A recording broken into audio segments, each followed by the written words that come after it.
Hello, Dr. Likith or Dr. Harshit, who is there? Arshit, ma'am, Arshit here. Harshit. Harshit, Uh, another 5 minutes we can wait that still students are yeah, joining. ma'am. Yes, ma'am, we can wait, ma'am.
Hello, Dr. Harshit. Hello, Yes, ma'am. Doctor. Yes, ma'am. We will start. Start with the introduction, ma'am.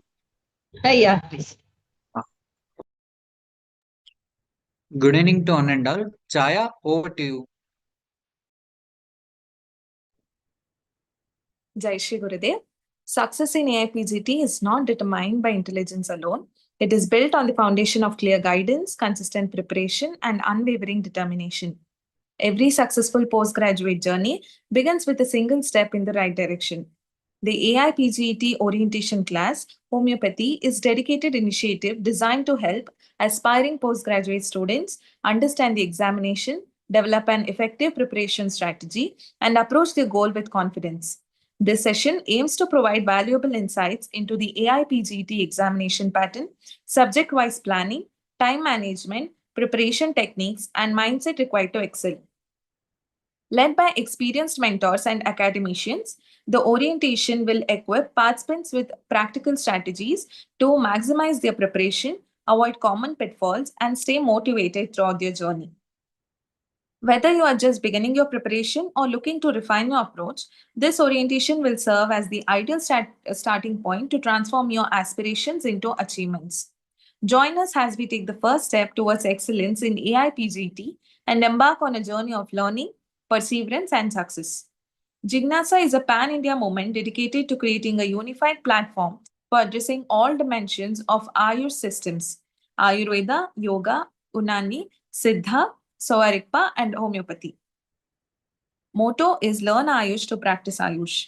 Jignasa Karnataka stands as a pioneer organization among Ayush students in the state, known for its innovative ideas and impactful programs.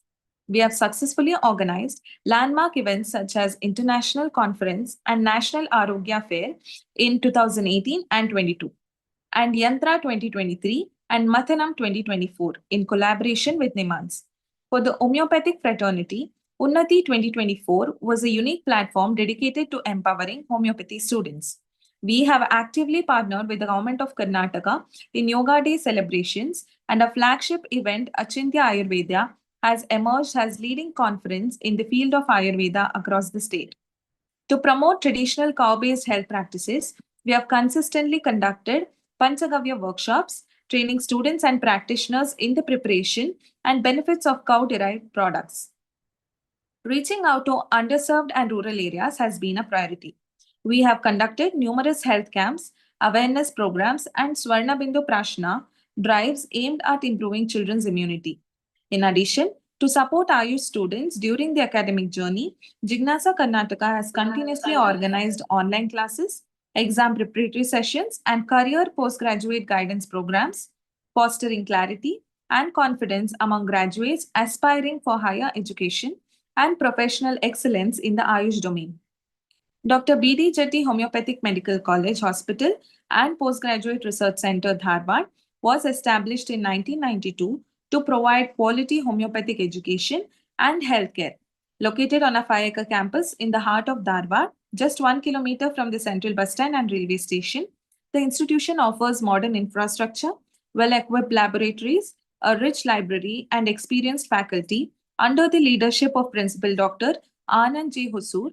The college is permitted by the Ministry of Ayush, Government of India, Government of Karnataka, MARBH, and NCH, and is affiliated with RGUHS, Bengaluru.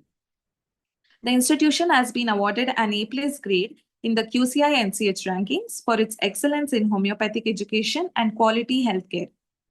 Every successful journey begins with the guidance of someone who has walked the path before us. Today, we are privileged to be in the presence of an inspiring mentor whose knowledge, experience, and dedication have guided countless students towards academic excellence. It is an honor to welcome a speaker who is here to inspire, enlighten, and empower us on our AIPGT journey. With great respect and admiration, let me introduce our esteemed speakers. It is a great privilege to introduce our esteemed speaker, Dr. Vijayashree Angadi Ma'am, Professor and Head of Department of Obstetrics and Gynecology at Dr. B.D. Chetty Homeopathic Medical College Hospital and Postgraduate Research Center, Dharwad, Karnataka. With 20 years of dedicated teaching experience, Dr. Vijayashree Angadi ma'am has made significant contributions to homeopathic medical education, clinical practice, and research. She serves as an internal and external examiner and question paper setter for RGUHS Bengaluru and is also a question paper setter for DY Patil Deemed University Pune and Yenapura Deemed University Mangaluru.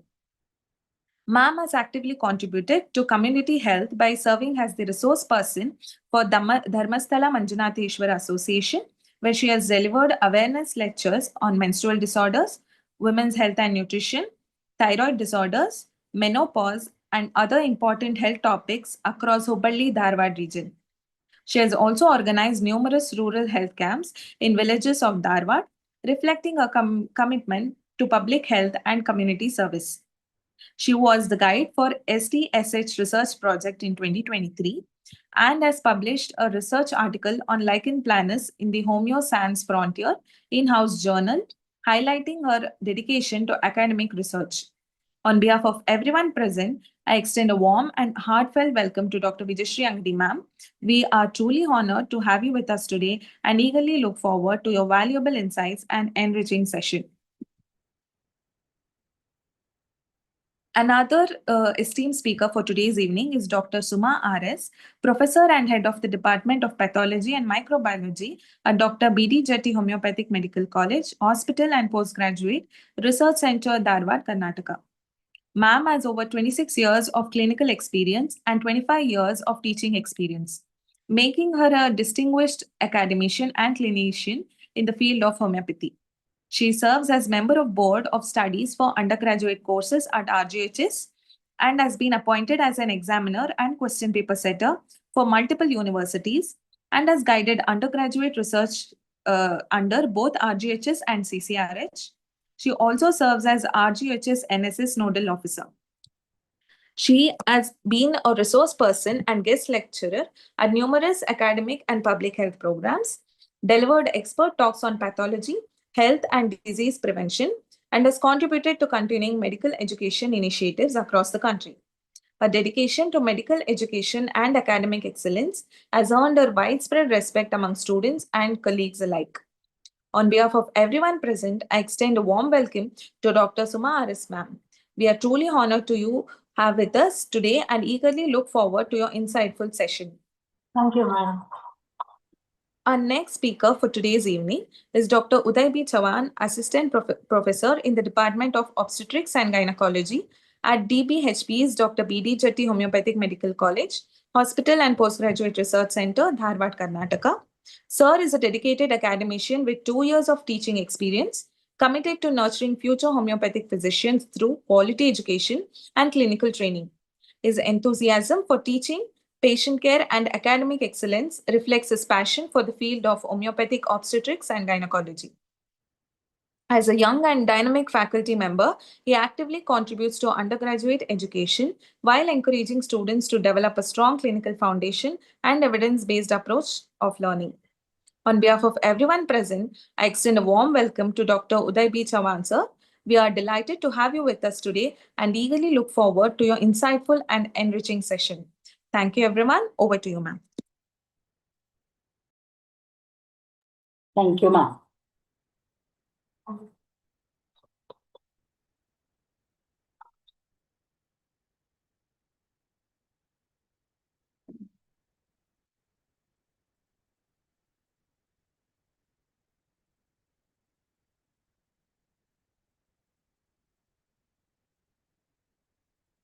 Am I audible and visible?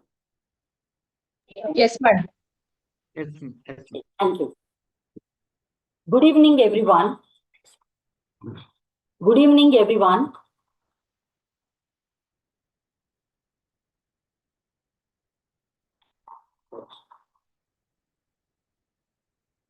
Okay. Good evening, everyone. I welcome you all for this online orientation program, which is going on since 1 week and organized by Dr. B.D. Jetty Homeopathic Medical College and Hospital, PG Research Center, Dharwad, in association with Jignasa for AIAPGET aspirants. So let me begin with The subject. Excuse me, ma'am. Ma'am, please make it slide share. Yeah.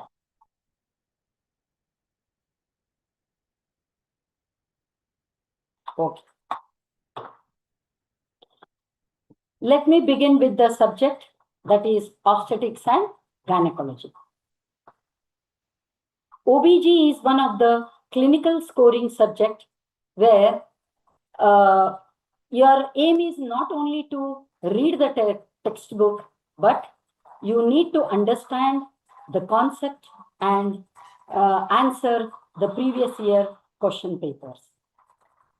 So let me start the preparation for AIPGT exam and the points to be known. So pattern of exam, computer-based test, language availability, English, total number of questions 120, and the weightage of the OBG subject question where you are expecting are 8 questions, and correct answers you are going to get 4 marks, wrong answer -1 mark, and for not attempted questions 0 mark.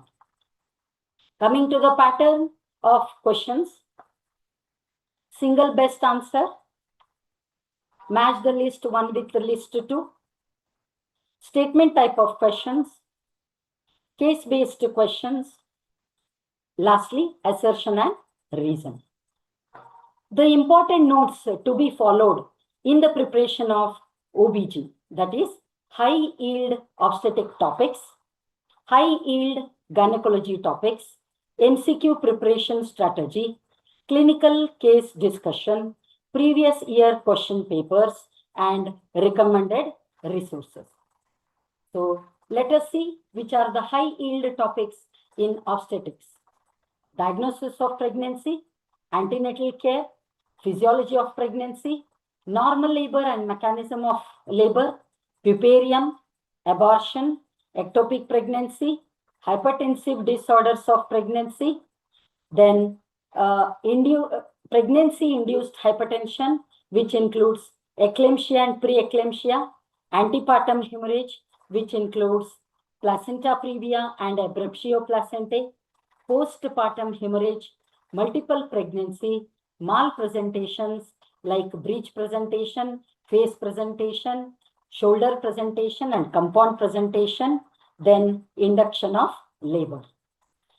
Then coming to the next topic, which are high yield in gynecology.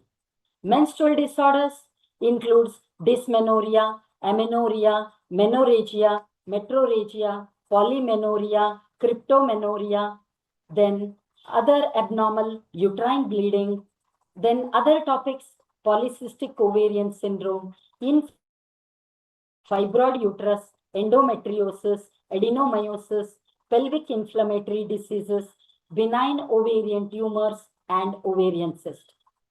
CA cervix, CA endometrium, prolapse of uterus, contraception and family planning, menopause, puberty, and genital tract infections. So these are the high yield topics in gynecology and obstetrics, where you need to give more stress upon these chapters. Coming to the important signs to be noted, these signs are Jacquemer sign or Chadwick sign, Osiander sign, Goodell sign, Pissacse sign, Hagar sign, and Palmer sign. These signs where you need to always keep stress upon, because it is not only for the purpose of study or when you are appearing for the exam, this is also for your future practice. Of course, the images are not being given in your exam, but if you remember these images, quickly you can answer very well whenever the questions are asked. These signs are commonly appears from the chapter that is diagnosis of pregnancy. So let us understand what you mean by Jacquemer sign or Chadwick sign. The tips here you need to remember always is, it is a dusky hue of the vestibule and anterior vaginal wall, which is visible at about 8th week of pregnancy. So usually the questions are asked in which week? is it 8th week or 6th week, 7th week, 10th week, like that. So you need to specify it is during 8th week of pregnancy, and discoloration is mainly due to local vascular congestion. Coming to the second sign, that is Osiander sign. Here there is increased pulsation, which is felt through lateral fornices, and it is also during 8th week of pregnancy. Coming to the Goodell sign, here the cervix becomes soft as early as 6th week and slightly early in multipara. There is one more important trick where you need to remember always in Goodell sign is, whenever the pervaginal examinations are done, in the pregnant women, the cervix feels like lips of mouth, whereas in non-pregnant state, it is that of tip of nose. So you need to remember these images so that you can answer easily. You can go through these images. See, here there is bluish discoloration in Jacquemin sign or Chadwick sign because of local vascular congestion. Here the pulsations are felt at lateral fornices, and here in Goodell sign, in non-pregnant cervix, there is the feel is like of tip of the nose, and in pregnant cervix, the cervix feels like lips of mouth. Coming to the next important signs to be noted always, that is Pisac's sign. Here there is asymmetrical enlargement of the uterus, mainly due to the implantation of the embryo in one of the uterine horn. That's why on bimanual pelvic examination, one side of the uterus feels more enlarged or bulging than the other. This is also detectable between 7th to 8th week of gestation. Coming to the next sign, that is Hagar sign.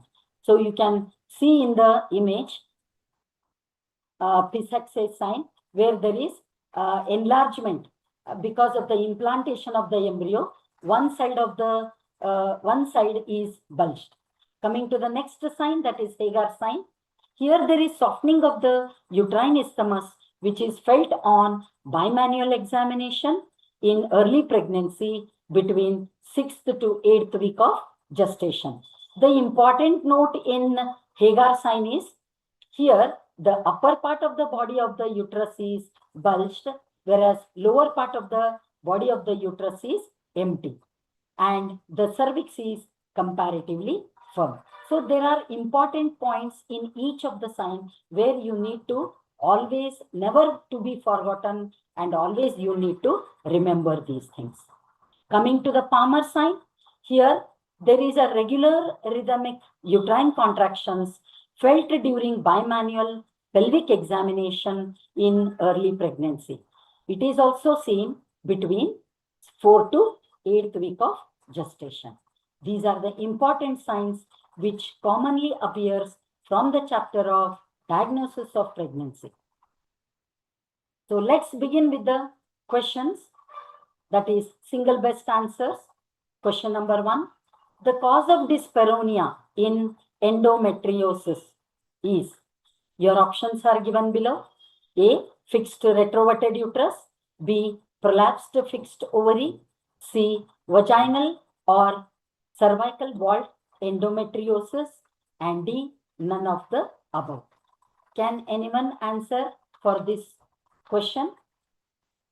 Can anyone answer for this question? Yes?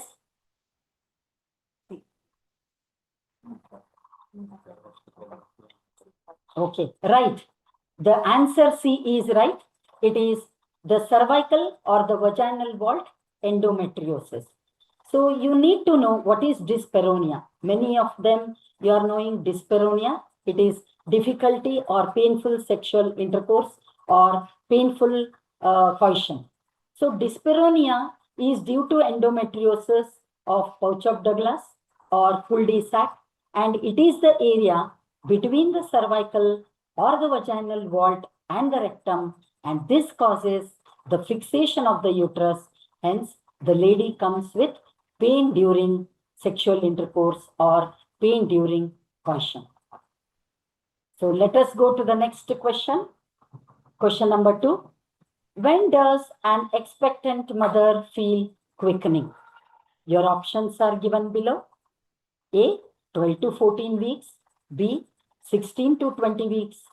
C, 18 to 24 weeks. And D, 26 weeks. Yes? Can anyone answer? Can anyone try? Can anyone try? Yes. Very right. It is the answer B.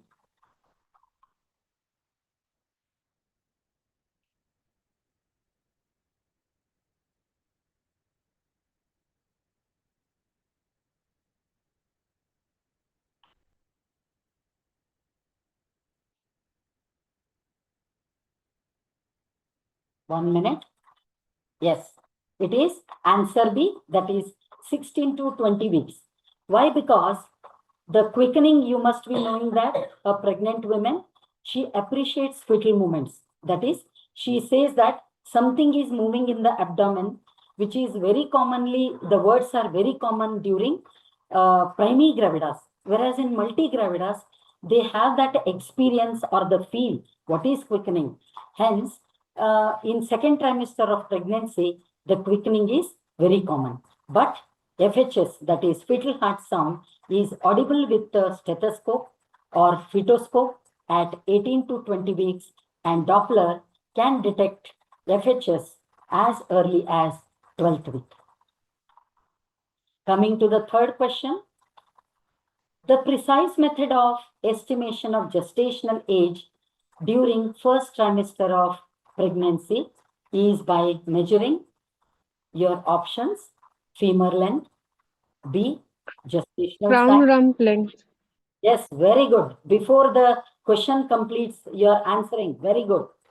So crown rump length, it is the right answer, as crown means it is the head part of the fetus and rump is the buttock part of the fetus, excluding the legs. So the measurement is taken from crown to rump, and it is the accurate method of estimation of gestational age during first trimester of pregnancy. Yes, right answer. Let us go to the next type of question, that is match the list 1 with list 2. So under list 1, you have Kalman syndrome, Mayer-Rokitansky-Kuster-Husser syndrome, which is also called in short as Mark syndrome. C, Sheehan syndrome. D, Asherman syndrome. Opposite to that, under list 2, primary destruction by ischemia, low or absent GnRH, that is gonadotropin releasing hormone. Third, uterine synec, and fourth, absence of uterus. So your options are given on the left side of the screen: A, B, C, and D. Can anyone answer? Yes, can anyone answer?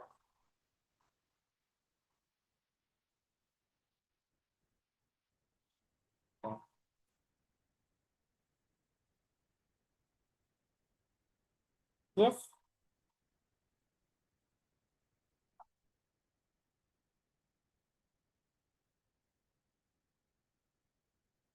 Right answer, it is C. That is A2, B4, C1, D3. So you need to understand what are these syndromes, because this question is asked in your previous question paper. So you need to understand the syndrome, and the important point in these particular syndromes has to be known by you. So Kalman syndrome is one of the genetic disorder where the hypothalamus does not produce enough GnRH, and this results in the pituitary gland release low level of follicular stimulating hormone and luteinizing hormone. This leads to the underdevelopment of reproductive system. So Kalman syndrome goes to the answer GnRH, whether it is low or less GnRH production. Coming to the Mayer-Rokitansky-Kuster-Husser syndrome, where in short it is called as Mark syndrome. You can remember the picture mark of Sudhik, So Mark syndrome, in short, you can remember. Of course, there is no connection, but just for the sake of Mark, so you can easily identify Mark syndrome. Here you can see in the image where the uterus is absent and the ovaries and fallopian tubes are normal. Here, the cause is, it is also one of the congenital condition where a girl is born with abnormal development of the Mullerian duct during her fetal life. Hence, it results in absence of uterus. Let us go to the next syndrome, that is Sheehan syndrome. Here you can see the pituitary gland ischemia in the image.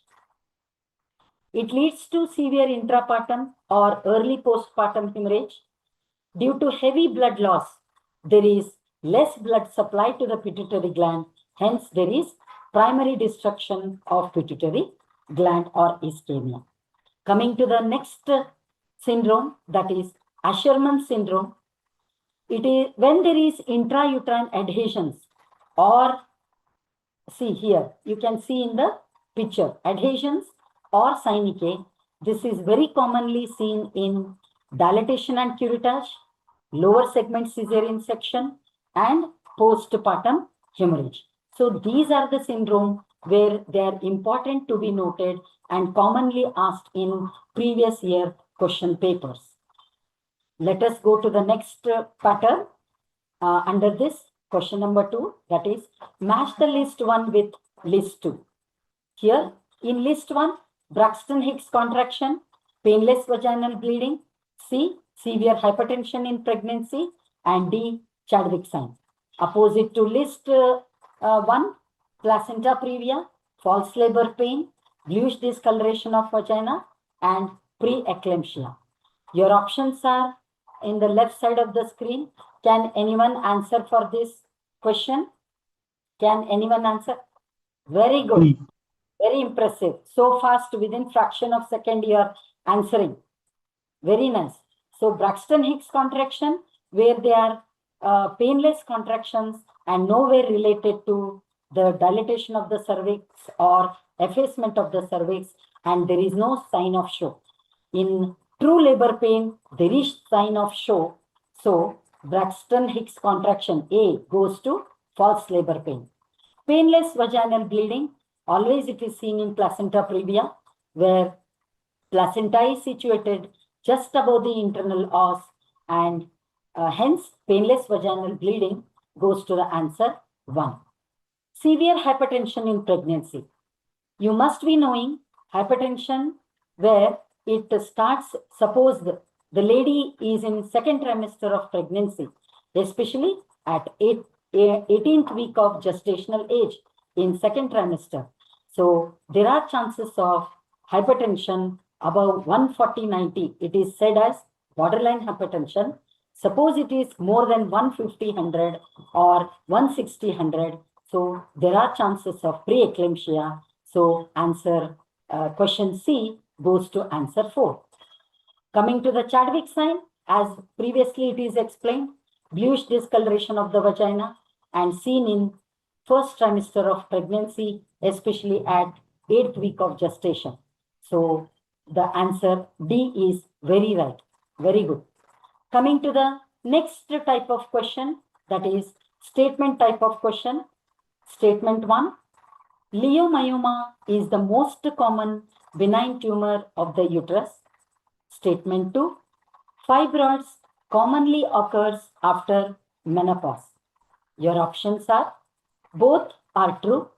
B, first one is true, second one is false. C, first one is false, second one is true. D, both are false. Yes, can anyone answer? Yes, very good. The answer is B. That is, first one is true, second one is false. So why the statement 1 is right? Leiomyoma is the most common benign tumor of the uterus, as it is a solid tumor and histologically it is made up of fibrous connective tissue. Hence, they are called as fibromyoma, leiomyoma, and this is the right answer. Statement 2, why it is wrong?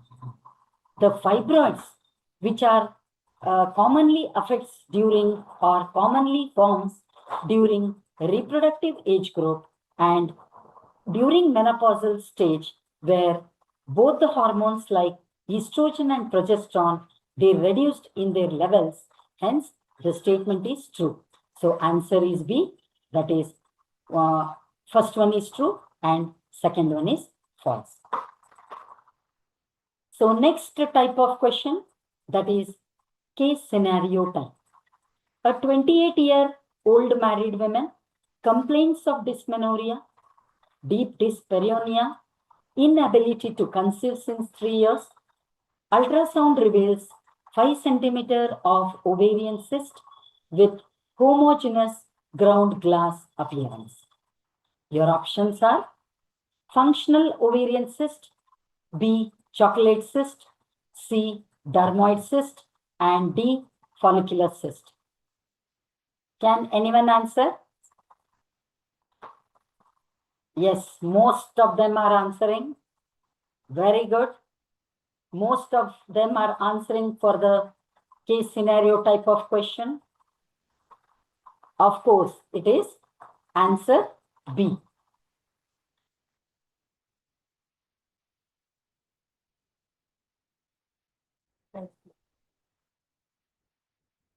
One minute. Yes, it is answer B. So there is answer in the question itself. It is the chocolate cyst. Here, the ovarian cyst, which is filled with the liquid, which is thick in nature, and the size is of 5 centimeter, where this type of fluid, which is thick in nature and spreads homogeneously, it spreads everywhere, which gives the appearance of ground glass. Hence, the answer chocolate cyst is right. Functional ovarian cyst, dermoid cyst, and follicular cyst, where the cysts are formed, but the fluid is thin and watery. So hence, the chocolate cyst is the right answer. Very good. Next type is case scenario type of question. The second question. A primea gravida with 4 weeks of gestational age presents with painless vaginal bleeding and the uterus is relaxed and fetal heart is normal. What is the possible cause? Your options: placenta previa, cervical erosion, abruptio placenta, and vasa previa. See, before the questions are typed, you all are answering very good. So, placenta previa is the right answer. There is answer in the question itself, painless vaginal bleeding. So, placenta previa. In abruptio placenta, where there is premature separation of the placenta before the delivery and it is painful, and here in placenta previa, fetal heart is normal, whereas in abruptio placenta, fetal heart is absent. So the answer is placenta previa. Very good. Coming to the last type of pattern of question, that is assertion and reason type of question. So the question goes in this way. Assertion: folic acid deficiency during early pregnancy is the risk of neural tube defect in the fetus. Reason: folate is essential for DNA synthesis and neural tube closure during embryogenesis. Your options goes in this way. Both assertion and reason are true, and R is the correct explanation of A. Both A and R are true, but R is not the correct explanation of A. A is true, but R is false. D, A is false, but R is true. Yes? Answer from your side? Yes? Very good. Many of them have answered A. A is the right answer.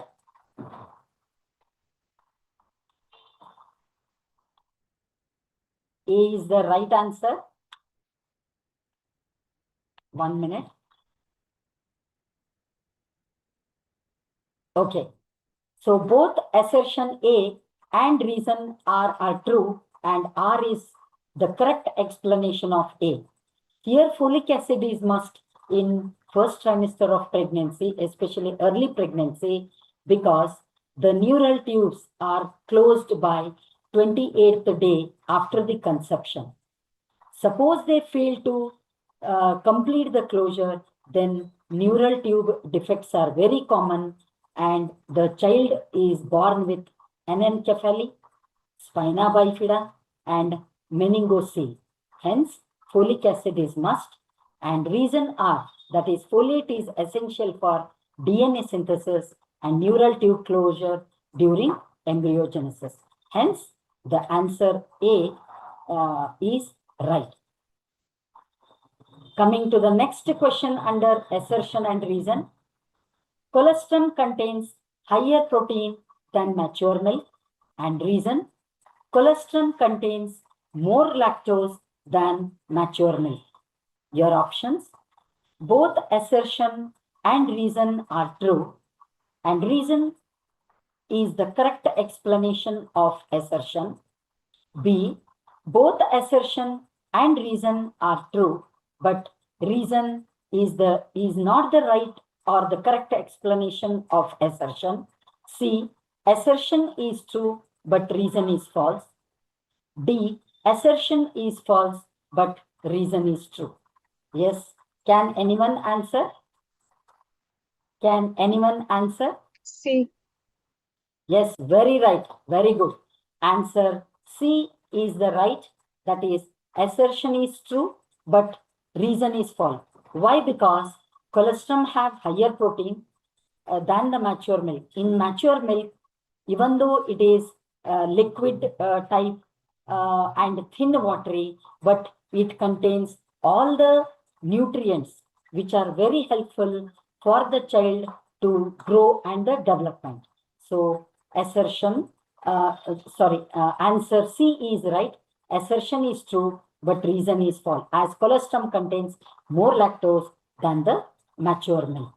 So thank you one and all. Before I complete, the remaining topics and the questions are going to continue with my colleague, Dr. Uday Chauhan, Assistant Professor, Department of Obstetrics and Gynecology. I thank our principal, Dr. Anand Vasur sir, and our PG coordinator, Dr. Vijayalakshmi Nalavadi, for giving me the opportunity to be in the part of this orientation program. So next, I am giving the chance to Dr. Uday Chauhan. Thank you.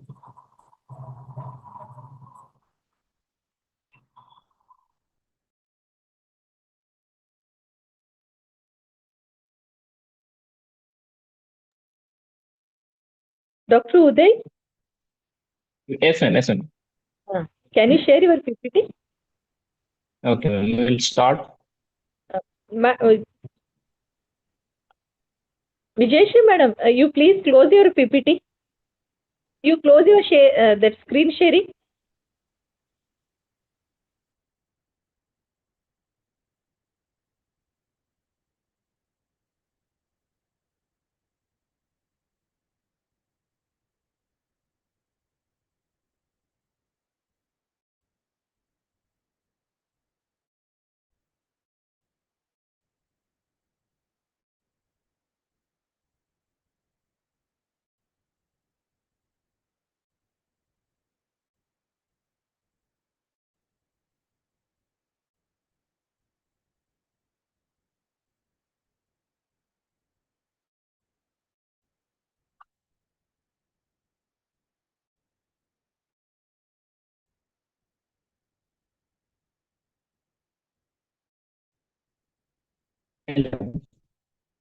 Ma'am, ma'am, am I audible?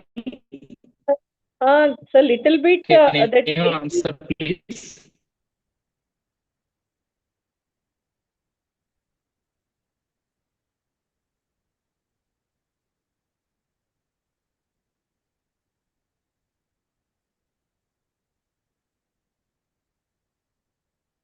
Dr. Uday, you are not audible.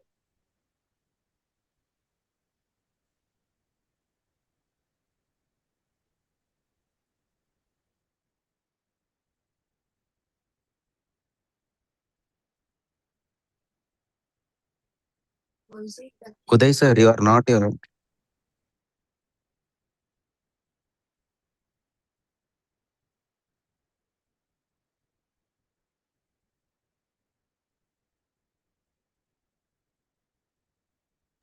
Uday sir, you are not Please, audible.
Hello, Vijayashree madam. Yes. So is he disconnected? Please call him. Uday sir, call ಮಾಡ್ತೀನಿ.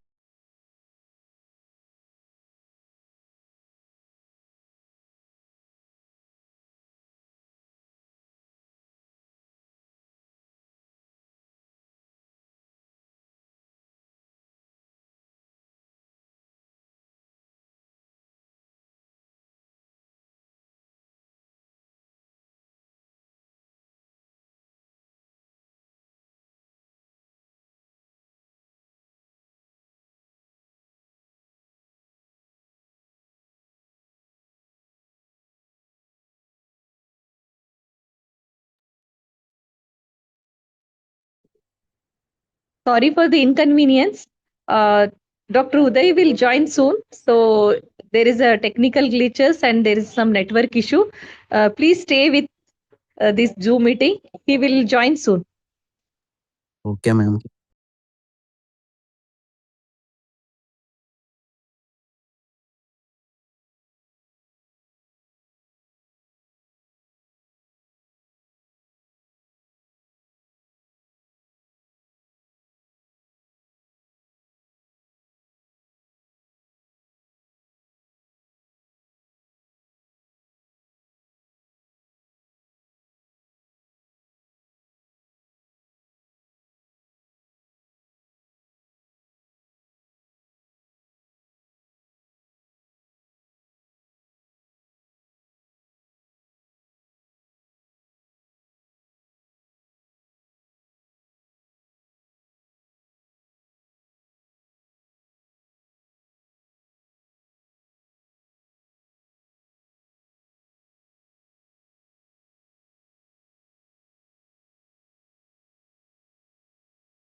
hello, ma'am. Yeah, now you are hearing. Okay, you can start. You can start, doctor. Okay. Very good evening to one and all. I, Dr. Uday Chauhan, Department of OBZ, working as Assistant Professor at BDGT Homeopathy Medical College, Dharwad. And ma'am already explained about the introduction and the scenario of the exam, whatever methods and usable for the exam for the fresh attempt. So we'll directly start with the question answer sections that.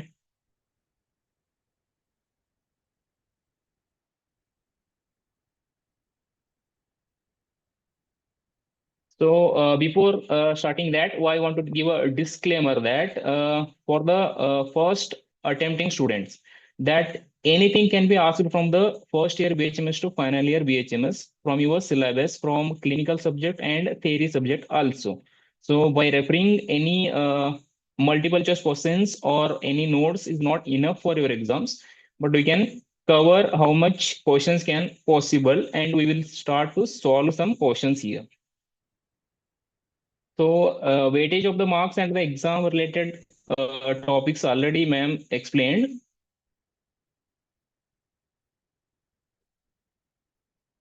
We'll start with the question answer section directly. So first question, and some questions are like direct questions, one word or one sentence questions.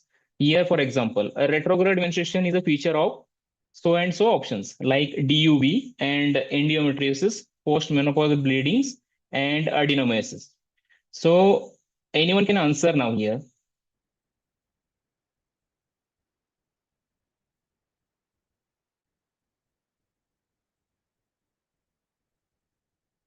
from the participant. Anyone can answer now.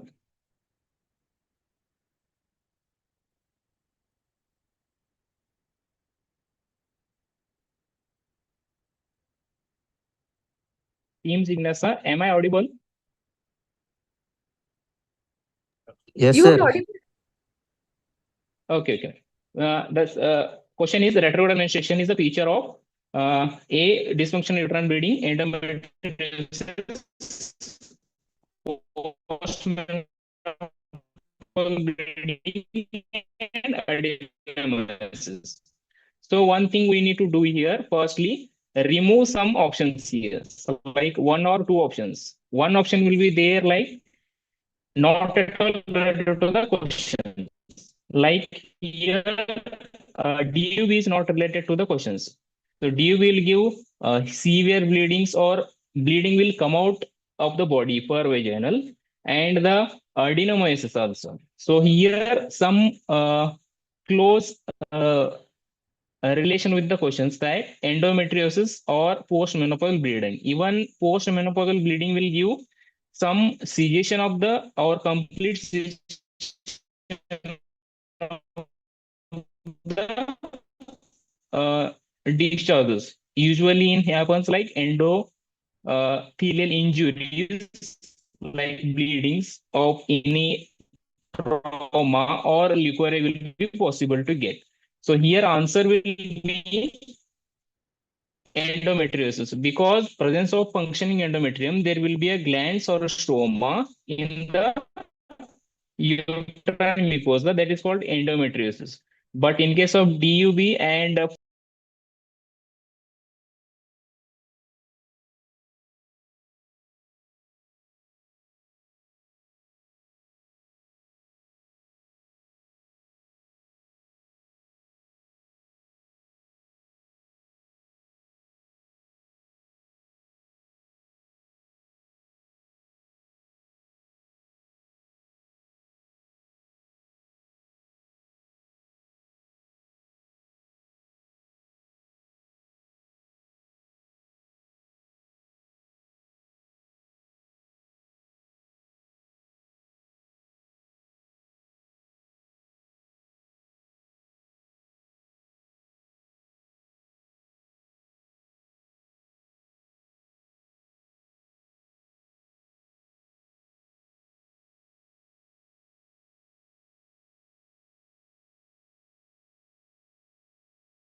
Vijayalakshmi ma'am.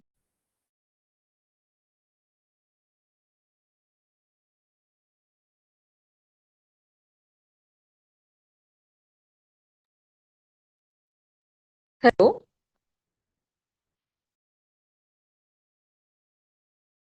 Hello. Ma'am, I think it's again disconnected, ma'am. Sir has been disconnected, I think so.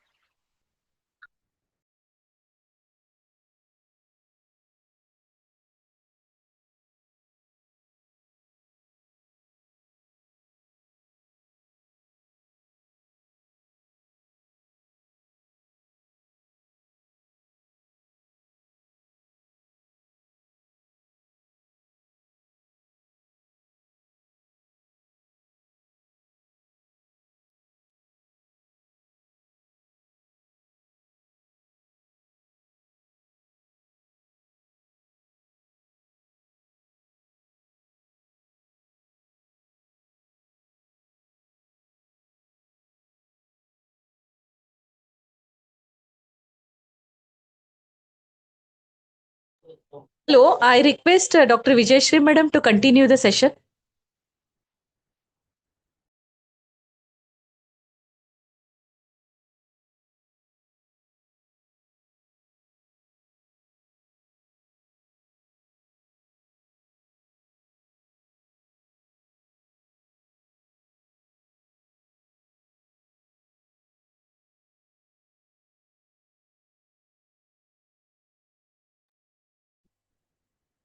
Okay, and continuing with the next questions. Sorry for the technical glitches.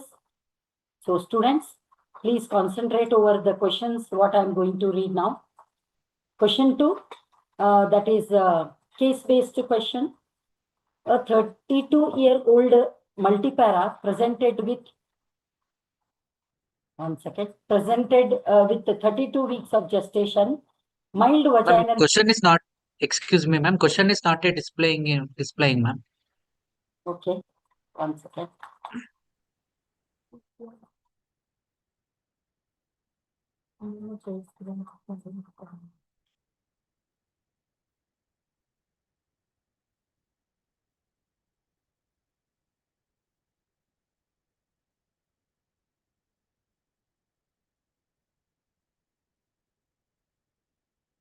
Okay. Yes, is it visible? No, madam. No, it is not visible. Ma'am, just screen is visible.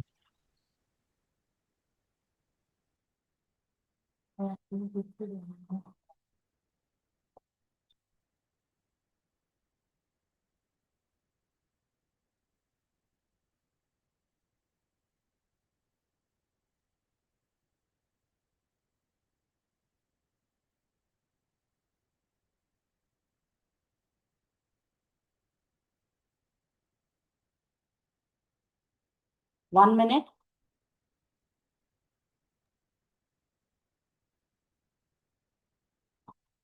Madam, you please keep that file on the desktop and so that you can share easily.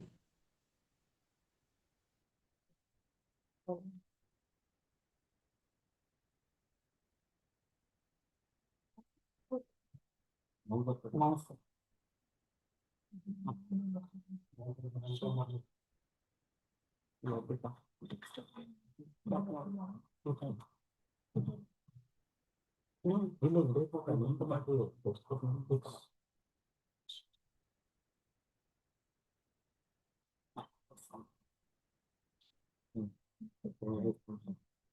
One minute. Madam, it is visible. Put it on that slide mode. Yeah.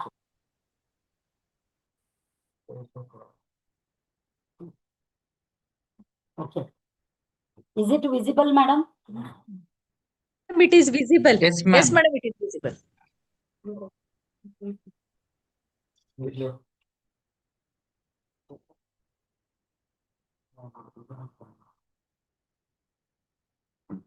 Okay.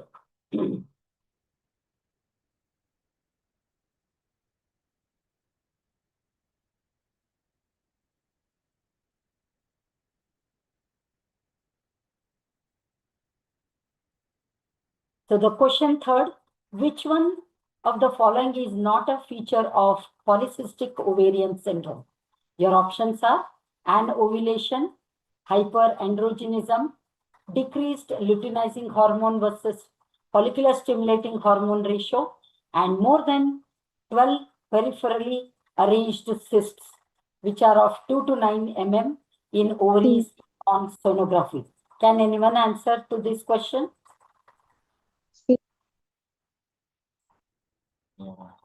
Yes, very right. Answer is C. That is decreased luteinizing and follicular stimulating ratio. So anovulation, that is absence of ovum in the menstrual flow, hyperandrogenism, excessive androgen production, and C, decreased luteinizing hormone versus follicular stimulating hormone ratio. Coming to the next question, which one of the following are features of menopause? Option A, serum, FSH and LH more than 40 international units per ml for 300 consecutive values at weekly interval. B. Vaginal cytology. C. Serum estradiol. Your options A and B, B and C, C and D, and D, A, B, C. Yes? Anyone? Anyone? Answer for this question?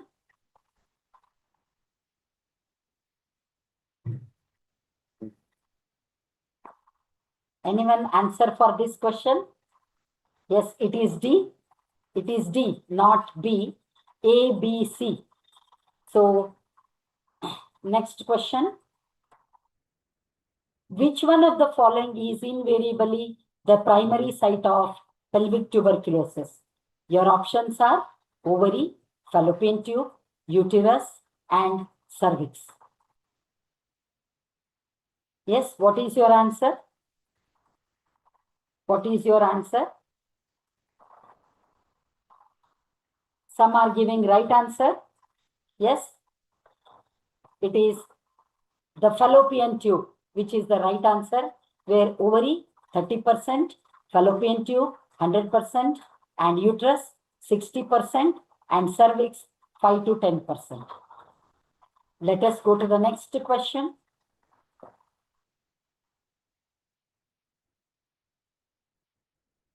The major contributor of weight gain in first trimester of pregnancy. Your options are fat deposition, fetal weight, placental weight, and D, uterine weight. Yes? Can you tell the answer for this question?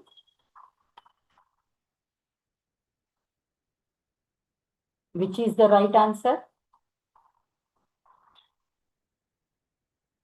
Okay, it is answer A, fat deposition, because during first trimester, fat will get depositing. So answer A is the right one. Coming to the next question. The commonest benign tumor of the placenta is, your options are adenoma, chorioangioma, hematoma, and papilloma. So what is the right answer? Anyone? What is the right answer? Some are giving, one is giving right answer, another one, 2 right answers.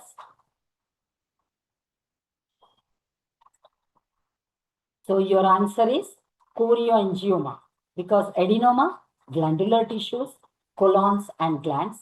Chorioangioma, tumor of the placenta made up of extra blood vessels. And hematoma, tissues of the lungs, brain and skin. Papilloma, genitals and skin. Coming to the next question, arrange the series of movements in normal labor in a correct order.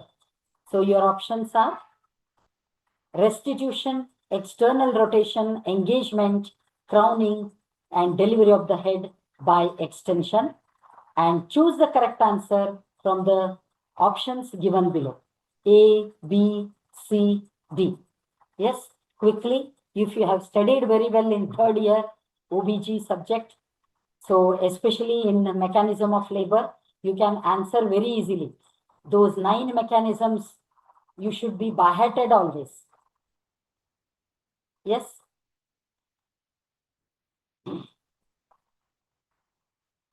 Answer C is very right, very good. So the 9 mechanism or the steps for the mechanism of labor, that is engagement, descent, flexion, internal rotation, crowning, extension, restitution, external rotation, and expulsion of the trunk. Let us go to the next question.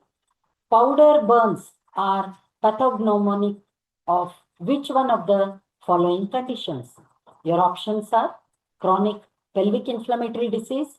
See, before the question I'm giving to you, you're answering very well. You have prepared very well, students. Keep it up. Good. B, pelvic endometriosis. C, TB of genital tract. D, uterine fibroid. Yes, answer B, that is pelvic endometriosis. Typically, there is small black dots, the so-called powder burns. It looks like that of the powder, which is black in color, powder burns, seen on the uterosacral ligaments in pouch of Douglas.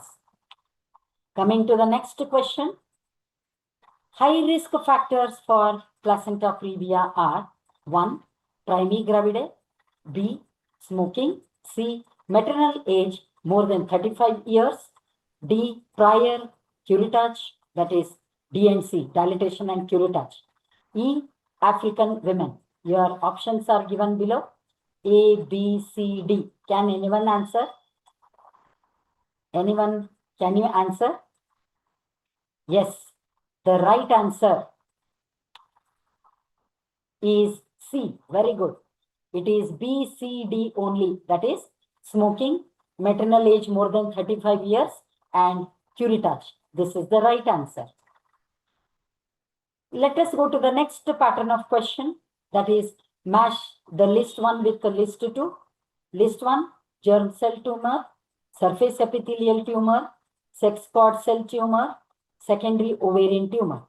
Your options under list 2, Krukenberg tumor, teratoma of the ovary, serous cyst adenoma of the ovary, and erinoblastoma. And options A, B, C, D. Can anyone answer? Quickly, you can answer for this question.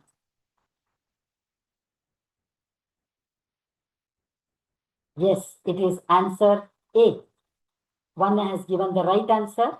Germ cell tumor, teratoma of the ovary, surface epithelial tumor, serous cyst adenoma of the ovary, C. Sex cord cell tumor, erinoblastoma, and secondary ovarian tumor, Krukenberg tumor. Let us go to the next question. A 28-year-old lady presents with second trimester of miscarriage, and the commonest cause of the same may be. Your options are autosomal trisomy, bicornuate uterus, luteal phase defect, and monosomy X. Yes, which is the right answer? Very good. Many have answered that is bicornuate uterus. The B answer, bicornuate uterus.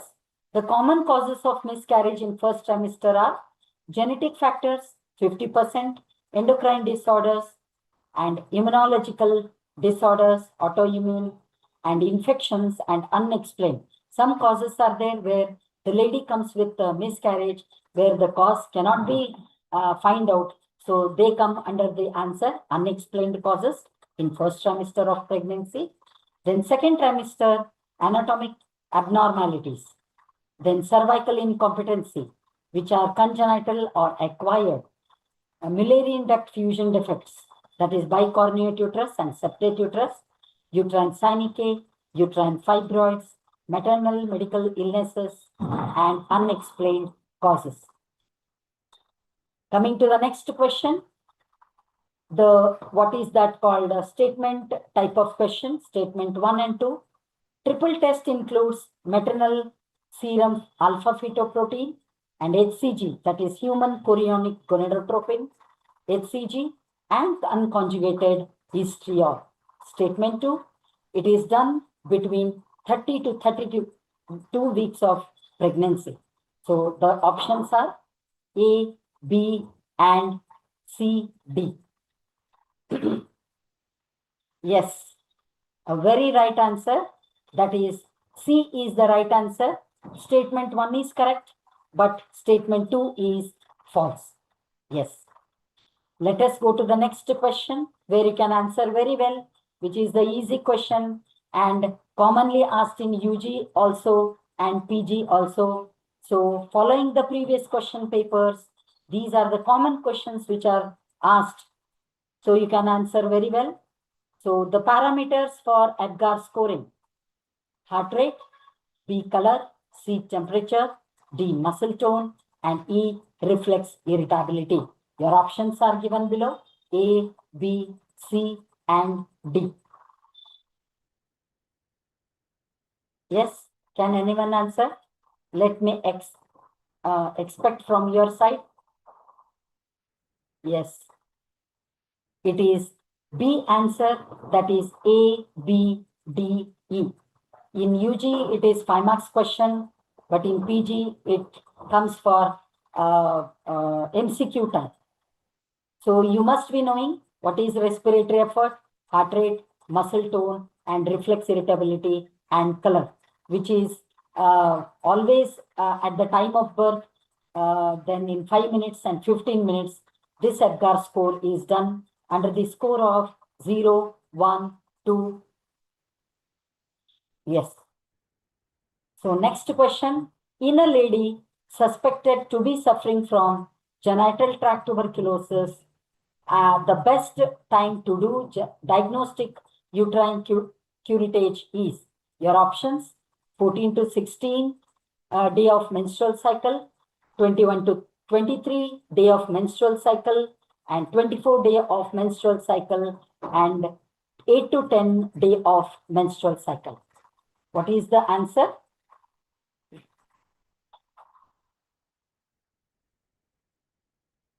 Yes, very right. It is 21 to 23 day of menstrual cycle. The diagnostic uterine curettage, this is done during the week of preceding menstruation, and the tubercles are likely to come to the surface during this period. Let us go to the next question. I think you can all answer before I read the question. The genotype of Klinefelter syndrome, A, B, C, and D. Yes, very good. It is XXY. The answer C is the right answer. So Turner syndrome, 45X0, and Down syndrome, trisomy 21. Then the 17th question, that is, two statements are given, assertion and reason. Let me read the question, that is, increased fetal production of dihydroepiandrosterone sulfate and is cortisol inhibits the conversion of fetal progenol to progesterone. So reason are, that is, progesterone levels therefore fall before labor. So your options are below. That is, A is false, but R is true. A is true, but R is false. Both A and R are true, and R is the correct explanation of A. Both A and R are true, but R is not the correct explanation of A. Can anyone answer? Yes, many are answering. Answer C, which is the right answer. Both A and R are true, but R is the correct explanation of A. So there are little bit tricky where you need to understand the concept and you can answer very well. So the last one, key answer for all the questions from 1 to 17. So these are the source books where you can follow. 5th edition of Success Book, a guide book on homeopathy, achievers, and other textbooks. You must be knowing the textbooks, which one to be followed, but you give more stress upon these questions where 80% of your questions and answers will be right. Thank you once again, and sorry for the in between the technical glitches. So best of luck, everyone. Let me give to the next subject, Dr. Suma Madam, for pathology and microbiology. Thank you, everyone.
Good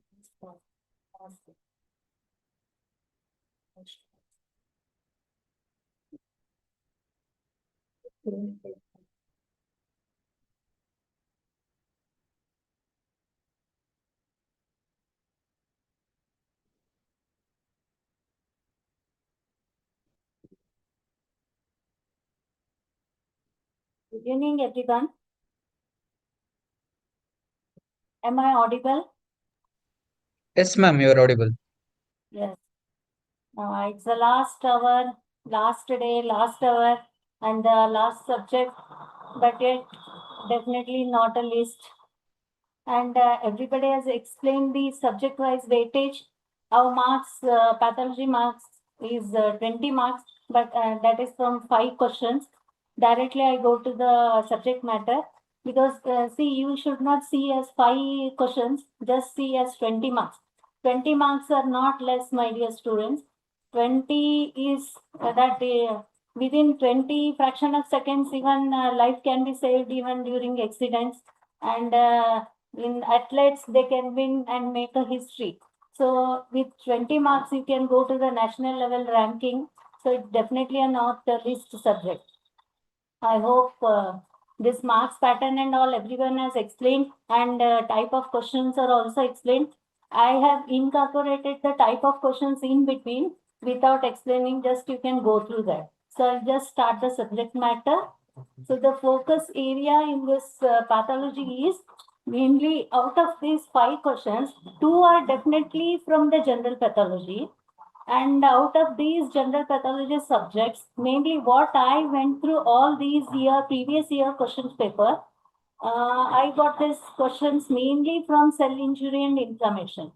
And all other 3 have been distributed between all these general pathology plus systemic, mycology, gastrointestinal, nutritional, musculoskeletal, even virology, bacteriology, and parasitology. So now I want to give you some hints. So in some slides, in some question, they have asked even this stalwarts of the pathology. At least these 3 you have you should remember, because a number of stalwarts are there. Rudolf Virchow, he is a cellular pathologist, as he founded this histopathology. From his around it has, he has only told that the pathology starts from the cell. And Karl Landsteiner founded this blood group, and Papanicula, he founded this exfoliative cytology. At least these 3, at least these are repeated in previous year question papers. So the main topic is cell injury. The cell injury means here it is not an gross injury, it is injury to the cell. Even slightest cellular organelles, if they are injured, it is called as cell injury due to many causes like physical, chemical causes, immunological causes, infectious, a number of causes, psychogenetic and bacterial, viral, parasitic. So prior to the cell injury, the cell tries to adapt. That is called as adaptation. And if beyond the capacity of that adaptation, the cell undergoes injury, and that will be 2 types, so irreversible and reversible. Reversible, then it may go to irreversible. There is another condition which is also irreversible, but it may be physiological or pathological. You all know that. That is known as apoptosis. So many a times they may ask this. So cellular adaptation may be atrophy, hypertrophy. You can see this is a normal tissue. All these are compared with a normal tissue. Atrophy is decrease in size based on the demand and based on the injury, based on the tissue affected. And hypertrophy, increase in the size. Hyperplasia, increase in the numbers. Metaplasia, it has changed from one type of epithelium to another type of epithelium. Dysplasia is disorganized epithelium. This 2, if these 2 are combination, occurs in combination, that is definitely a precancerous condition. That you can see in esophagus, you can see in chronic bronchitis, in the respiratory tract, in the cervical epithelium, in many ways, where there is a combination of these 2. Even though They may be reversible, but if there is a continuous stimuli is given, if there is two of this in combination, then it is a precancerous condition. So the thing is, where do you get hyperplasia, hypertrophy, and this hypertrophy occurs in stable type of cells. You have three types of cells, that is labile, stable, and permanent cell. Labile cells means the cells which undergo continuous regeneration, like skin and mucosa. And the stable, it grows up to adult level, but when necessary, it can grow, like liver, spleen, kidney, and all. And permanent means neurons and cardiac. So when they do not undergo this in reproduction again, then if the demand is there, they undergo hypertrophy.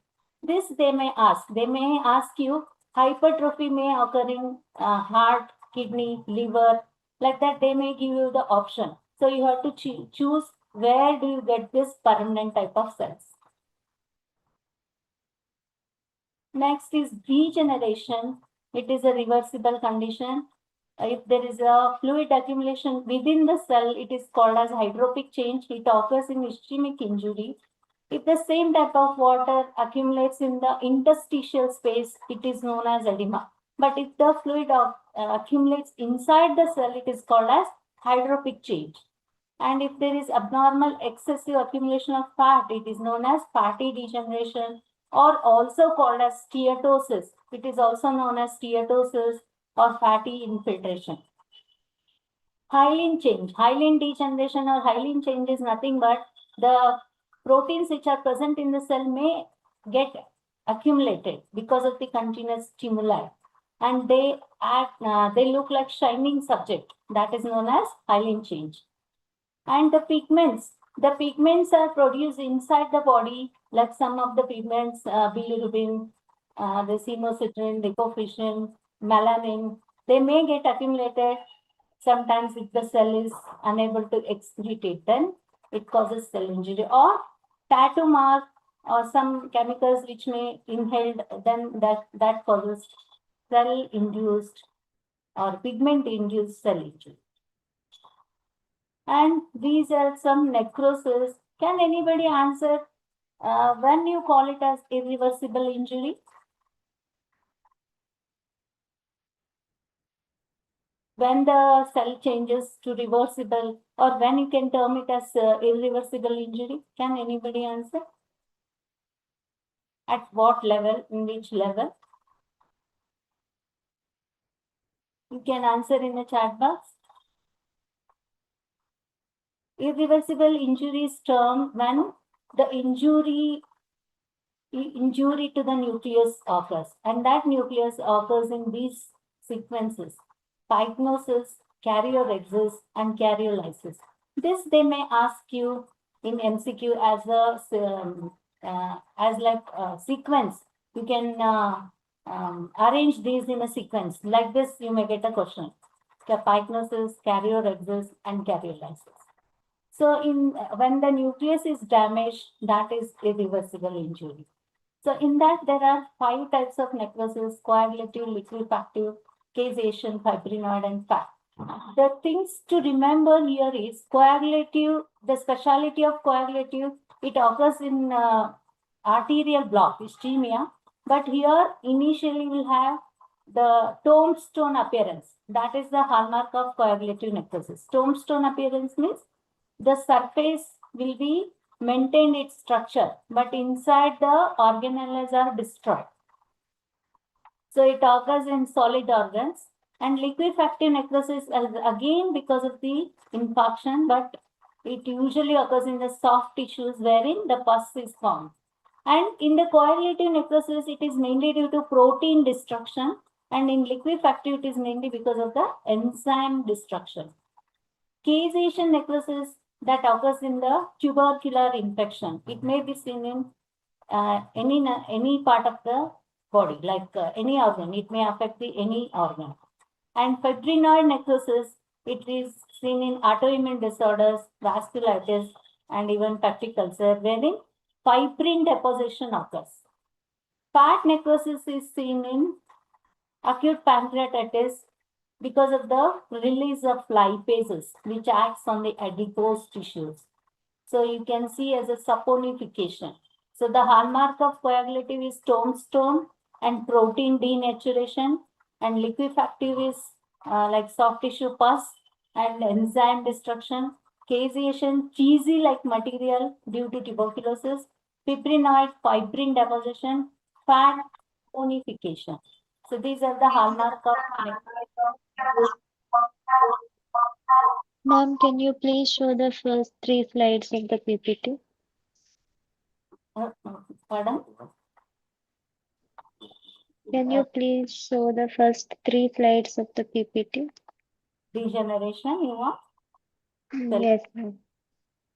Okay. Cellular adaptation or atrophy, decreasing the size, hypertrophy, increasing the size, hyperplasia, increasing the number, metaplasia, change of one epithelium to another epithelium. You can see it in chronic bronchitis.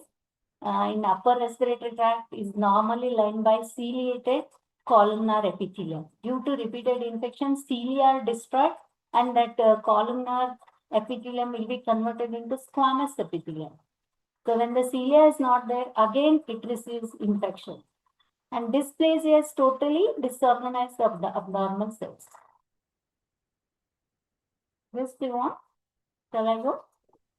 Yes, ma'am. Thank you, ma'am. So another irreversible condition is apoptosis. That is again irreversible, but it is programmed. Like the body programs to remove some unwanted cells. For example, endometrium in menstruation. Endometrium has to be shed off during menstruation. So that is programmed. It happens due to apoptosis. And you can see the figure here. So it is the palm of the fetus. This unwanted tissue is removed with the help of apoptosis. But sometimes it is seen in the pathological condition. You may get neurodegeneration. And this apoptosis occurs cell by cell. It entirely doesn't affect tissue, only cell to cell. How many cells? Like calculated manner. Only if 3 or 4 cells are to be removed, only that much is removed with the help of apoptosis. Means death only, it is irreversible only. So this neurodegeneration you can see in Parkinson's, Alzheimer's, Huntington, these are all pathological conditions. Okay. And another irreversible, see once there is necrosis, it may heal with fibrosis or over that you may get calcium deposition. That is called as calcification. Normally calcification occurs in bone and dentin, but you may get abnormal conditions. There are 2 types. Metastatic calcification wherein this serum calcium level is more. So even though there is normal tissue, you may get deposition. Whereas dystrophic calcification on this necrotic tissue or degenerated or damaged tissue, there will be a calcium deposition. And once there is necrosis, again you may get putrefaction over that, and that condition is known as gangrene. So this is again an irreversible condition.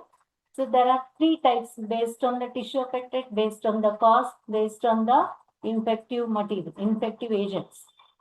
You may get dry, wet, and gas gangrene. Dry gangrene usually occurs due to arterial block, and it is due to usually due to Burgers disease, smokers, arterial condition, arterial occlusions in the lower limbs again. And here the line of demarcation is important. You may get the line of demarcation there. It is the figure is not there. Exactly the affected gangrenous part and the normal part. You can make out with that black line. That is a hallmark of this dry gangrene. In wet gangrene, you cannot get that line of demarcation. It is mixed up. And mainly the cause here is venous blockage. That's why there is a pooling of blood. Wherein in arterial blockage, when the artery is blocked, the blood supply is stopped. That's why it becomes dry. Here it is wet because of the venous blockage, accumulation of fluid. And in the same wet gangrene, you may get infection with the Clostridium perfringens. That causes gas bubbles. So you can see the cryptus. Cryptus means gas in between the muscles. like how you may get in emphysema, that crepitus sound. The same sort of sound you will get in the skeletal muscles. Usually it affects the skeletal muscles. So there is a case scenario, a patient, 40-year-old obese female present with you. Can you read this question and answer? I'll give you 20 seconds.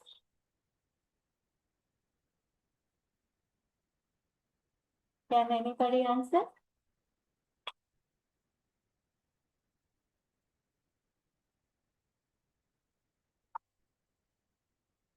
"40-year-old female with nausea, vomiting, and loss of appetite, and USG report fat molecule with liver." Somebody has answered. Yes, fatty liver. Excellent. Congratulations. Then again there is MCQs. Degenerate apoptosis in an okay. Please read yourself and answer me. First question.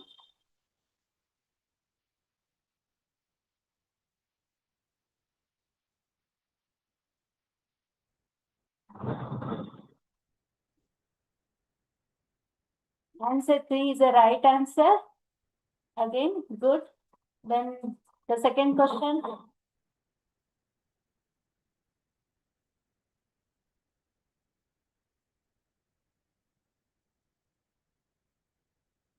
Hypertrophy is a cellular adaptation in which, what do you get? Increase in number or decrease in size, change type, and the last one, increase in size. What is the answer? Answer 4. Right answer. Tombstone appearance is seen in. Can anybody answer? You can unmute and answer.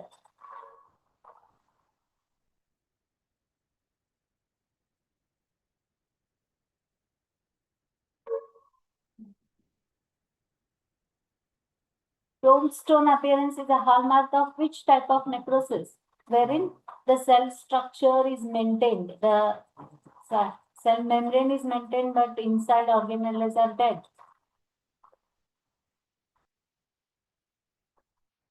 Yes, that is coagulative necrosis. Good, very good. Then everybody's favorite chapter, that is inflammation. You all know that suffix itis, if it is given to any in front of anything, that is termed as inflammation.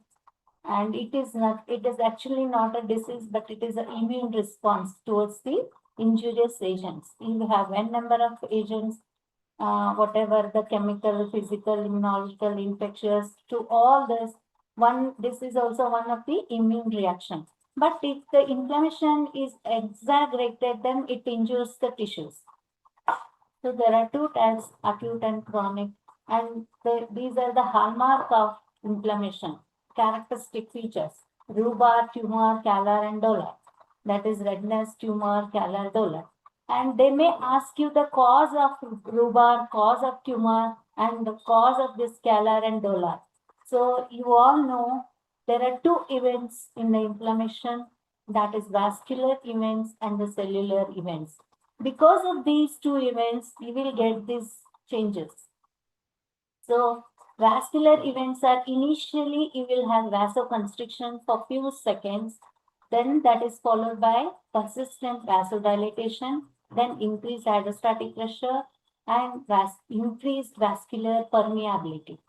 Normally, the vessels are lined with tight junction of endothelium, but when the permeability increases, there is a passage of fluid into the interstitial space, along with that cells, then proteins.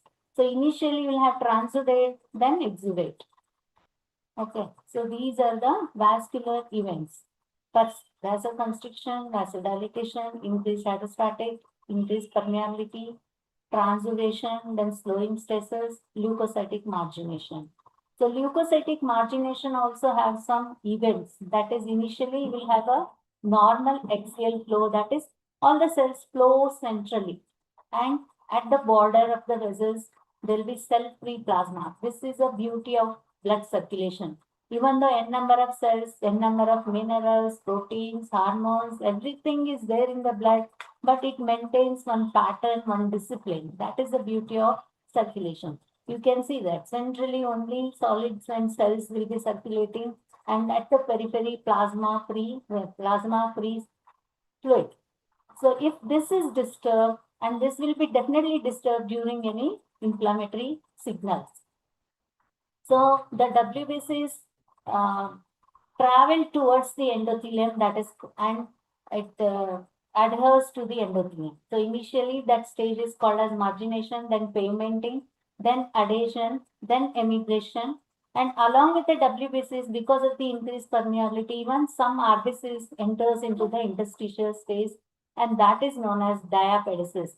They may ask you this question, like in MCQ, to give you confusion. The diapedesis means that exudation of leukocytes or RBCs or platelets or proteins, anything they may ask. So diapedesis is nothing but exudation of RBCs. Once there is emigration, these WBCs are first line of defense mechanism in inflammation. These are like the first soldiers, initial soldiers. So always you should remember, in any acute inflammation, there will be a neutrophilia. Neutrophilia means increased neutrophil count, because they are the first line of defense mechanism.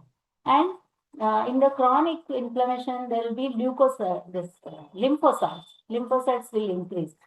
Okay. So once there is emigration from this, it travels towards the injurious agent, and that is known as chemotaxis, and then phagocytosis. Finally, phagocytosis, that destroys the injurious agents. But that phagocytosis also has some stages. Like initially it recognizes the injurious agent. If it is not recognized, then there are helpers called as absonins, IgG and complements. These are the helpers.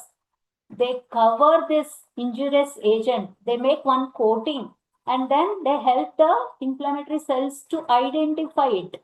That is what it is known as recognition. So they may ask you this question: absonins help in the recognition, or help in phagocyte, help in inflammatory, anything they may ask. They may give a combination of any other reactions, but absonins are nothing but it helps in recognition. Or they may ask the functions of immunoglobulin. In that few functions, immunoglobulin also helps in acute inflammatory reaction, in an antibody, viral reaction. So that also they may give absonin. It helps in coating, and some other false sentences they may give you, and they may ask you true sentences about IgG immunoglobulin. Like that, they may ask the question. And then once there is recognition, it attaches to the inflammatory cell, phagocytic. There are two types of phagocytic cells. One is macrophages, those are neutrophils, and macrophages, those are larger, and they are also phagocytic action. Engulfment, then the next stage is engulfment, then killing and degradation. So this sequence they may ask you, sequence of phagocytosis: recognition, attachment, engulfment, killing and degradation. In between, they may add this absonization also. This condition is known, the coating is known as absonization. Recognition, if not recognition before that, absonization, recognition, attachment, engulfment, killing and degradation. So these all are the inflammatory cells. Because of this, we will have all those reactions. So initially, which are the first stage of inflammatory cells? Neutrophils, acute neutrophilia. Then lymphocytes, chronic stage. Basophil is also chronic. And eosinophils are usually increased in case of parasitic conditions and allergic conditions. Macrophages are nothing but actually they resemble this monocyte. Monocyte will be circulating. Macrophages will be same like monocyte, but they are fixed in the tissue. These are called as local RE cells, reticuloendothelial cells. Then mast cells. They resemble eosinophil. And platelets help in clotting, initial stage of inflammation. So you need to remember these inflammatory actions, inflammatory cellular actions. And if inflammation is not controlled with these cells, then they may join together like join 2 or 3 cells may join and make a bigger cells. They are known as giant cells. And there are different types of giant cells. Foreign body based on the arrangement of nucleus. They are known as foreign body type, Langerhans type, Tooten type. Here the giant cells means cytoplasm is single, but you will have several nuclei. So these are the hallmark of chronic inflammation, or even they are seen in carcinomas. When they give grading and staging, they will find out this. If the giant cells are present, means it is chronic or cancerous condition. And all these inflammation are because of these chemical mediators. And these mediators are either released by the cells. Cells means here either the endothelial cells or leukocytes or platelets. Or when the cells are stimulated, like even basophils and eosinophils, based on the condition, based on the stimuli. Etiology is known as stimuli. Or the cells are derived by plasma proteins. So the cells, they derive these mainly histamine, serotonin, prostaglandins, leukotrienes, cytokines, and nitric oxide. All these either help in increased permeability or vasodilatation. And plasma-derived clotting and kinin complement, they usually help in increased permeability. And some other factors, serotonin, endothelin, thromboxane, they release from platelets and endothelium, and they help in vasoconstriction and platelet aggregation. You need to remember this because they may ask you this, match the following. I have seen one question which has been given like match the following. This is again a question. Just have a look on this question.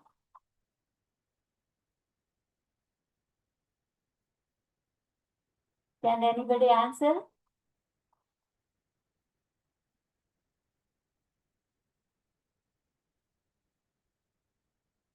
Which of the following are components of acute inflammation? Do you get dilatation of small vessels?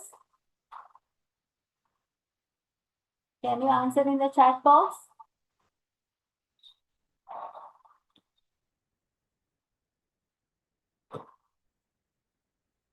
Three.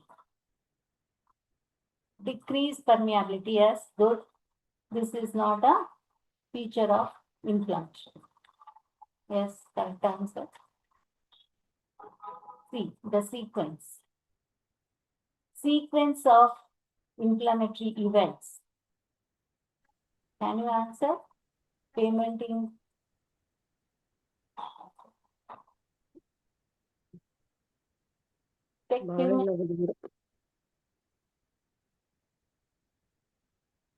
So somebody has answered. Third one is the correct answer. That is initially what you will get? Pigmenting, then adhesion, then emigration, then chemotaxis, then phagocytosis. Then statement type of question. Read this. I'll give you a few seconds.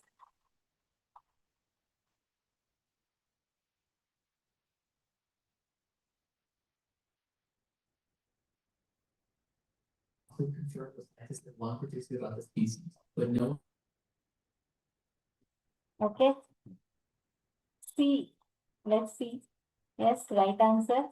Chemical mediators are derived from plasma proteins. That is true. Leukotrienes, thromboxane causes vasodilatation. No, these causes what? Vasoconstriction. So somebody has given the right answer. I congratulate. Then the immediate part of inflammation is wound healing. So there is a healing which occurs. Healing means which involves repair and regeneration. Regeneration is complete epithelialization. Repair means you will have a granulation tissue.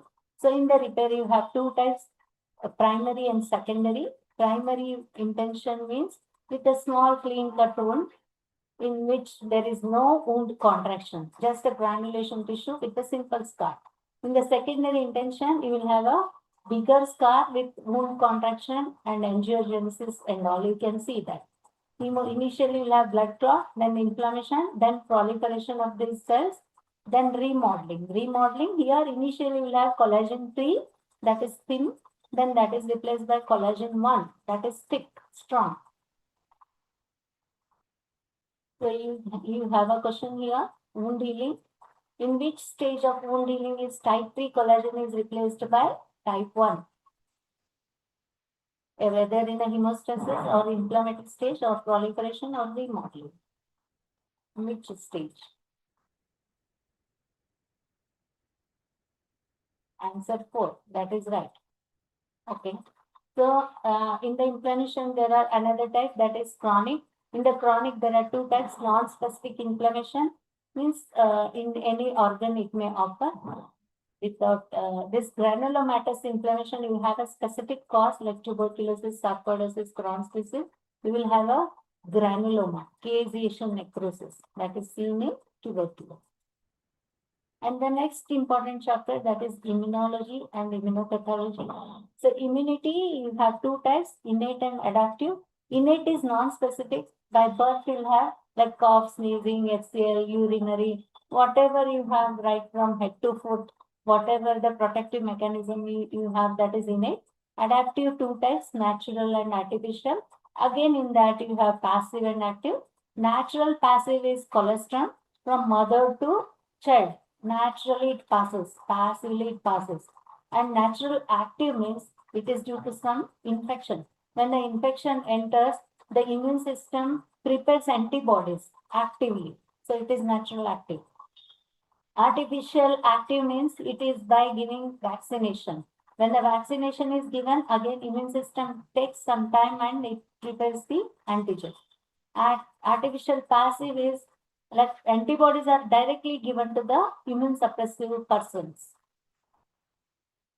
You have these barriers of innate immunity. Innate immunity means by birth. You may get mechanical, you have mechanical barrier like skin, cilia, and humoral barrier like these proteins, cells, complements, and cellular like all these cells, inflammatory cells. Abnormal immune system, you have 4 types. Type 1, 2, 3, 4 hypersensitivity reaction. Here you need to remember that here in the type 1, it is allergic type or anaphylactic type, wherein the antibodies adhere to the mast cell, then the antigen enters. Always the reaction takes place when the antigen antibody complex occurs. Till then you will not have the reaction. So antibody will be adhered to the first dose. First, when the allergen enters, you will have this. Then the second dose, if the same allergen enters, you will have antigen antibody reaction. In that type, so the examples are asthma and contact dermatitis, all these things. Type 2 is cytotoxic or cytolytic, wherein the antigens are fixed, antibody enters. Like for example, blood group antigen. So the best example is hemolytic anemia when there is mismatch hazards or erythroblastosis fetalis. Type 3 is neither the antigen is fixed nor the antibody is fixed. The antigen antibody both are attached, but they are circulating in the blood and somewhere they are implanted.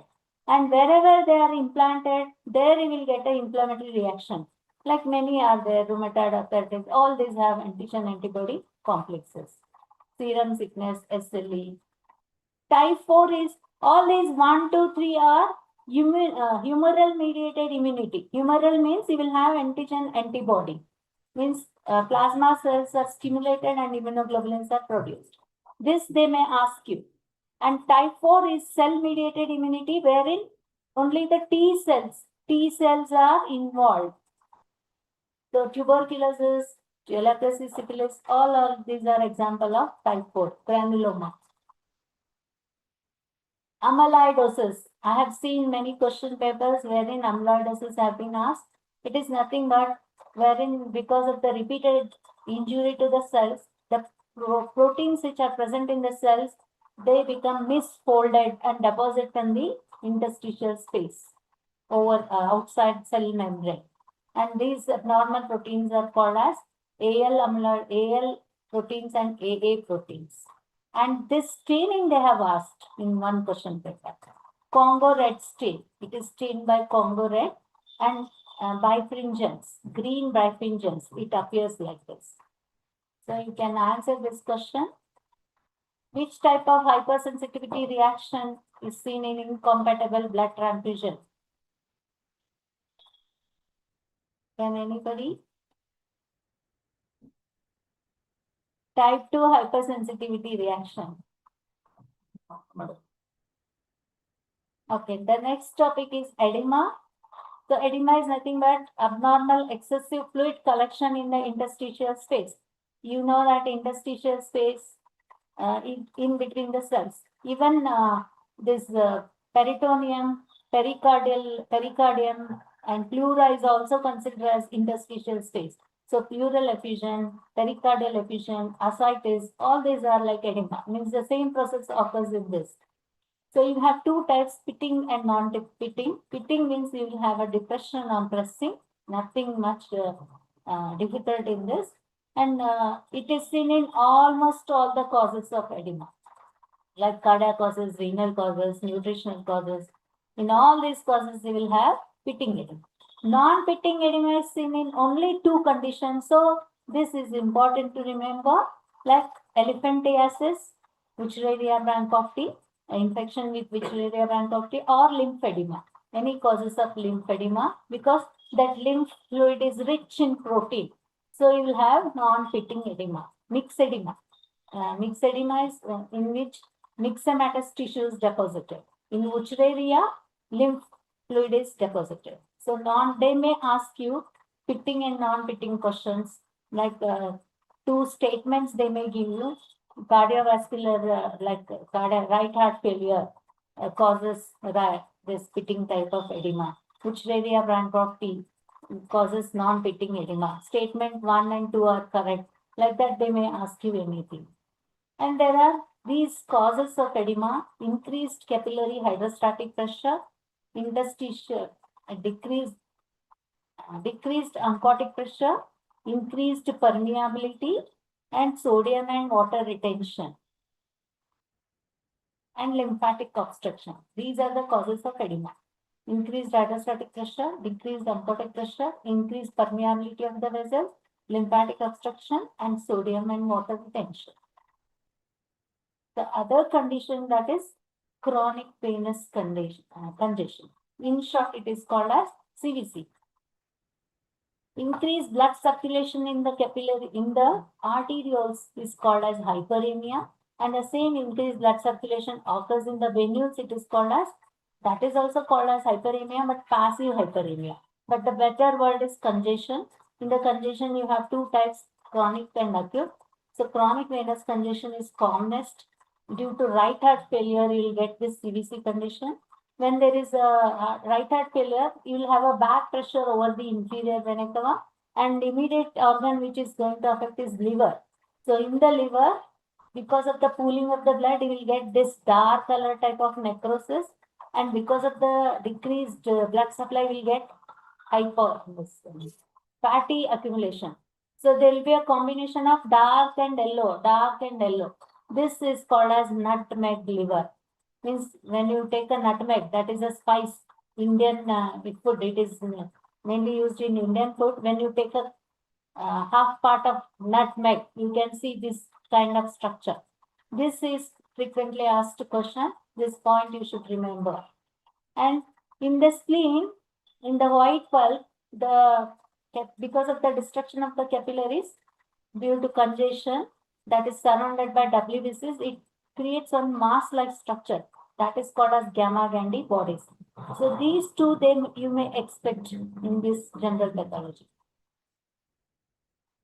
And the next topic to be remembered is most frequent cause of the leading cause of the death, that is thrombosis and embolism. So thrombosis is nothing but abnormal clot formation in the vessel. You can see the picture. And here you can see atherosclerosis, that is fat accumulation in between the layers of the vessel. Over that, the thrombus has formed. the three causes of thrombosis. Actually, n number of causes are there, but they are again will be fitted into these three: endothelial injury, hypercoagulability, stasis, or obstruction in the turbulence in the blood flow. So these three causes are called as virtuous triad. So they may ask you, along with another cause, they may ask you to find out the virtuous triad of thrombosis. And once the thrombosis occurs, you may get the effects like ischemia, infarction based on the like occlusion, amount of occlusion. Okay. So once the thrombus occurs, it may dissolve or it may increase in the size, called as propagation, or it is internalized in the vessel wall, that is called as organization, or some part may be detached and enters anywhere and block any smaller vessels, that is known as embolization. This is a major cause of pulmonary embolism, and this itself, propagation, is a major cause of MI. Embolism is any solid, any mass circulating in the circulation. So that mass may be solid, like what you have seen. The part of this may be detached. That is a solid mass. Embolism. Or tumor cells may enter. Or you may get fat, bone marrow. During the severe fracture, the bone marrow may enter. Or gas or air embolism, amniotic fluid embolism. During birth, during delivery, many death occurs. That is mainly because of the amniotic fluid embolism. So there is one question with assertion and reason. Assertion is sudden death can occur in venous thrombosis of leg. Reason, venous thrombosis of leg is often complicated by embolism. Can anyone answer?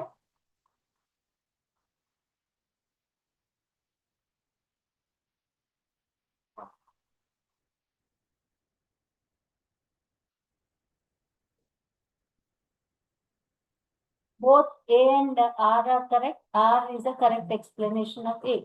Excellent. That is the correct answer. So the next commonest cause, which I already learned in the surgery, in the medicine, in many other diseases, but still pathological changes I need to explain you in the neoplasm. It is the commonest disorder in this era now. In each and every house, at least one history will get.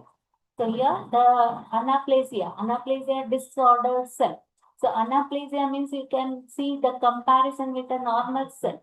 See the arrangement of nucleus here. How beautifully is nuclei are arranged in the same way as if it is drawn with a pencil, it is painted. But see this abnormal cells. Here the polarity is lost and there is a nucleocellular ratio that is lost, and you have increased mitotic divisions and pleomorphism, means abnormal shapes.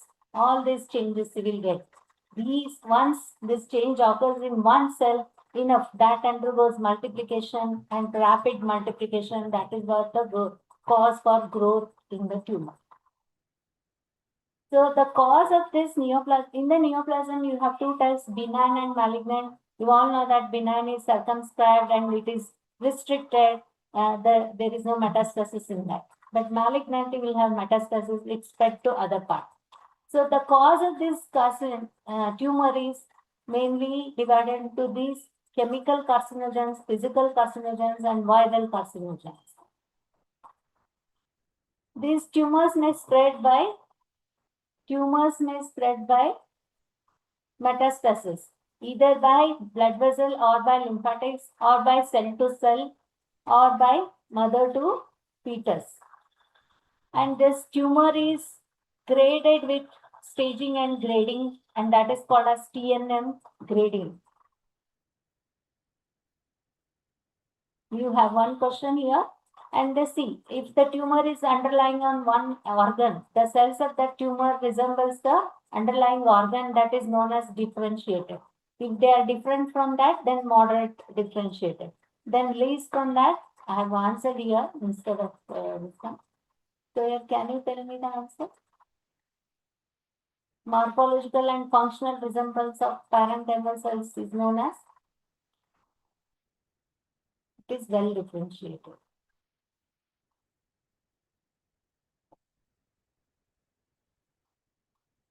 So everybody has discussed about these things. When there is a tumor, these tumor markers are increased in the serum. These are the diagnostic factors which are already discussed in the surgery and medicine. So I'll go fast.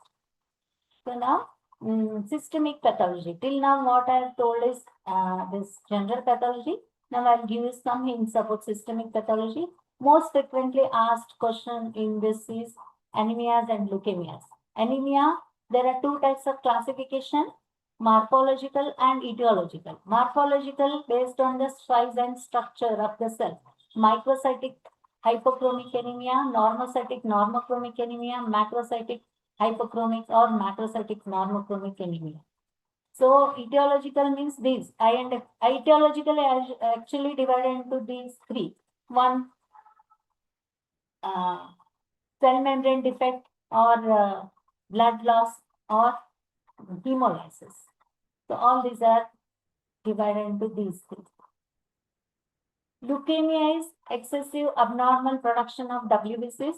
There are two types based on the affection. If the stem cells will be divided into two series, myeloid series and lymphoid series.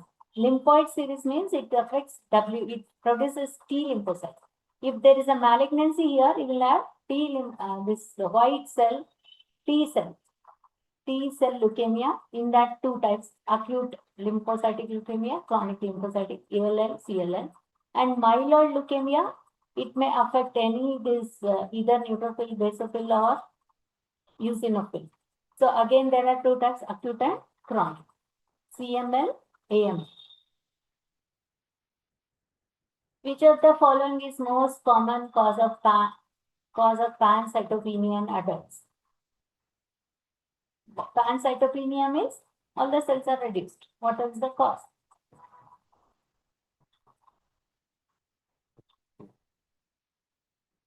Answer is aplastic anemia. Yes, good. Next. Okay. So why this explanation is there? I'll go fast. Then the disease of vessels, in that the point to the matter of concern is atherosclerosis and varicose veins. Atherosclerosis already I have explained, that is a fat deposition in between the layers. That they may ask, there is a deposition in the tunica media mainly, and over that you will have one cap, fibrous cap. If this initially this cap is thin, and then later on it becomes thick, and then that ruptures. Over that you will have a thrombus formation. So they may ask you. I have seen one question in your question paper based on this cap only. And varicose veins are abnormal dilated tortuous vessels. I have noted down the question. You can answer this. Read this question. Few seconds I'll give you.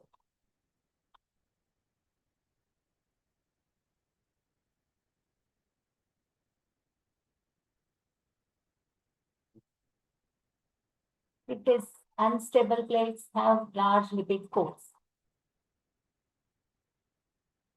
Then the CVS already explained in medicine and all. Still, I want to give you pathological aspect, that is rheumatic fever. Rheumatic fever occurs due to what? Streptococcal infection. If you take a prior history, 3 months back, they will have a streptococcal infection, and the antibody which is produced against streptococci will cross-react with the cardiac muscle. M protein. That they will ask. The protein which resembles this antigen of streptococci is M protein. So they may ask you such confusing question. And these Ascoff bodies are formed. It is nothing but formation of Anitskov cell. This you have to remember. The cells which are present in the Ascoff bodies are Anitskov cells. You can match this. Celeste, Rodolph Ichol, Ludwig Ascoff, Paul Langerhans, Karl Landsteiner. And here cells. So which is the correct option?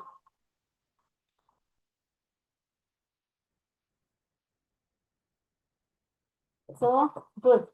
Excellent. Second one is the right answer. And respiratory system. The main leading disease in the respiratory system is COPD.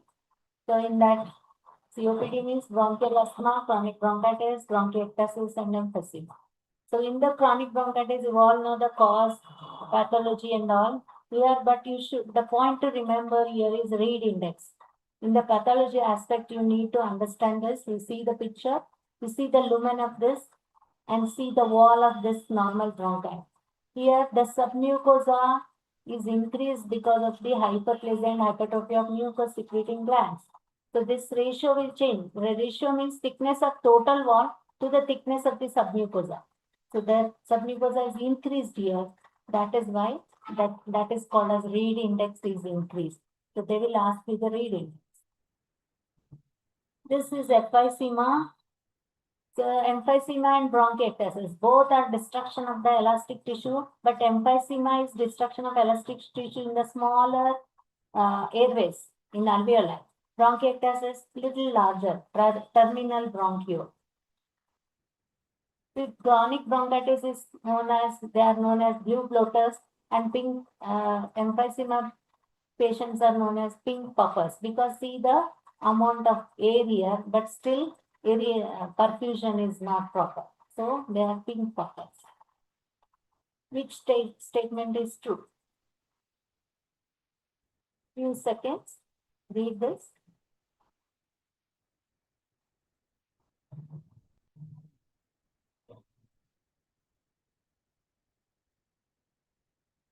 So the right answer is option 4. All are correct.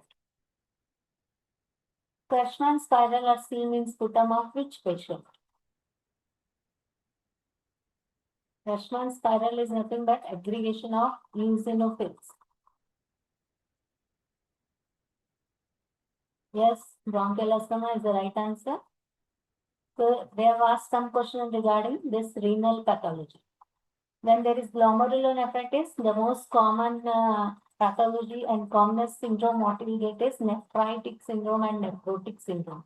There are 9 types of acute glomerulonephritis and 1 type of chronic glomerulonephritis. So in which you may get either nephrotic or nephritic syndrome. But in this diffuse proliferative GN and membranoproliferative GN, you will get both nephritic and nephrotic. So this is confusing. They may ask you this in the statements, true statements. Which of the following is not a feature of nephritic syndrome? You all should know what is nephritic, nephrotic. So if you read this pathology along with the medicine and surgery, it will be easy. So the right answer is polyuria. And then coming to some features of virology, because next most chapters which they have touched in these question papers are viruses. After general, then systemic, then I could find out many more questions of viruses. So these viruses have the coating either DNA or RNA, never both. Cell actually means it will have at least one DNA and RNA, even though it is one cell. But these nucleic viruses are called as living chemical because it will have either DNA or RNA. So they are divided into RNA viruses and DNA viruses. It will have one nucleic acid, then one coat that is called as capsid. Will have only nucleic acid or one more layer called as envelope. So you need to remember this is a very important. DNA viruses, there is a mnemonic HHA, PBP, herpes virus, hepatana, adeno, pox, papillo, parvovirus. And RNA, arthomyxo, paromyxo, picorana, rhabdo, retro, flavi, and corona, rio. These viruses are changing, like many more new viruses, even though they are there, but will be inactive. But nowadays you have to study which is a leading or active, like Nipah virus. In Kerala, it has been popularized. So you have to see which virus is infecting. So the virus replication, they may ask you this sequence.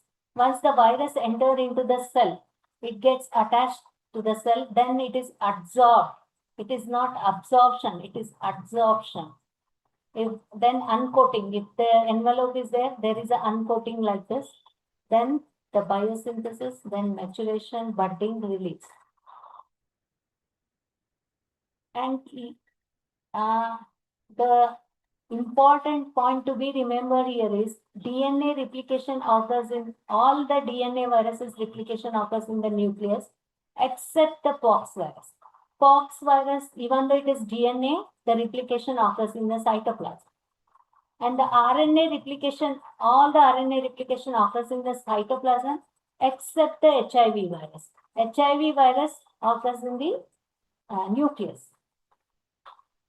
So the commonest to this one is herpes. You have these many types: herpes 1, 2, and varicella zoster. That is, it causes chickenpox and shingles, and these also common: infectious mononucleosis and congenital. Herpes 1 affects mucocutaneous junctions above the waist, and herpes 2 causes below the waist. That you need to remember. So accordingly, the spread occurs.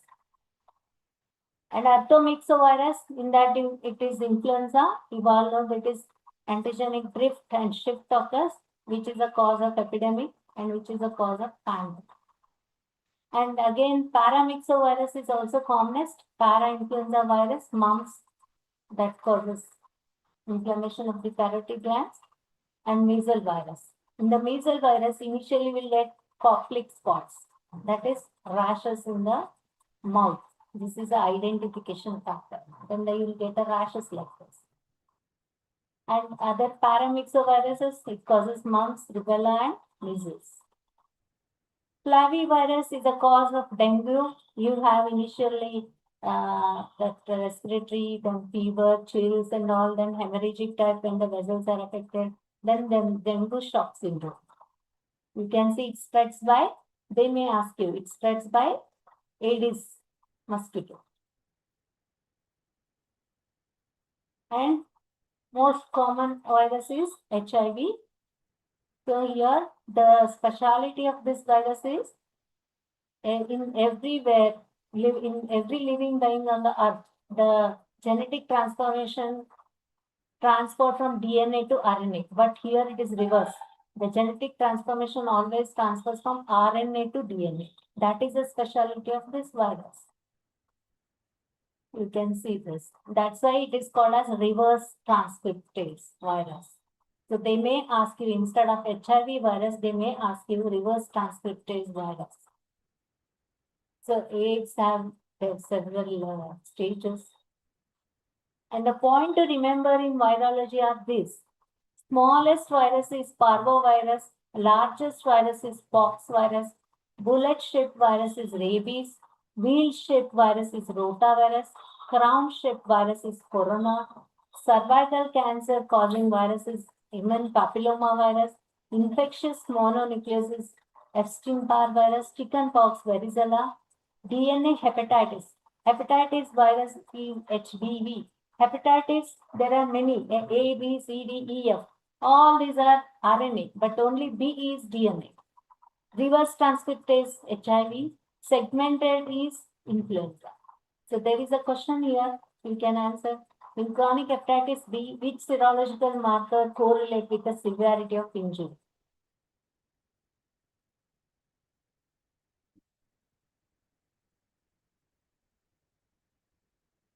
Any answers? Correct answer is this. Then you can see this HPV DNA in the seed. Initially, we get HBs AG. That is the initial stage. But if you get this, that is a severe stage. Another question, which is the HIV core protein? Which is the major core protein of HIV? GP120, GP41, P24, GP41, P24.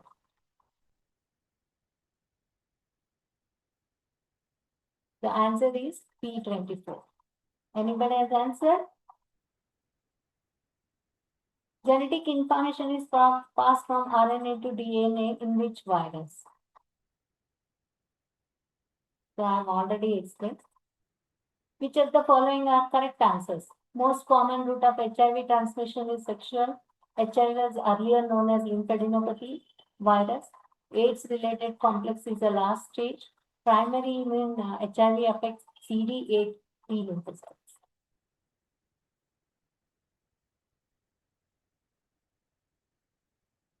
Which all are the correct answers? Anybody in the chat box?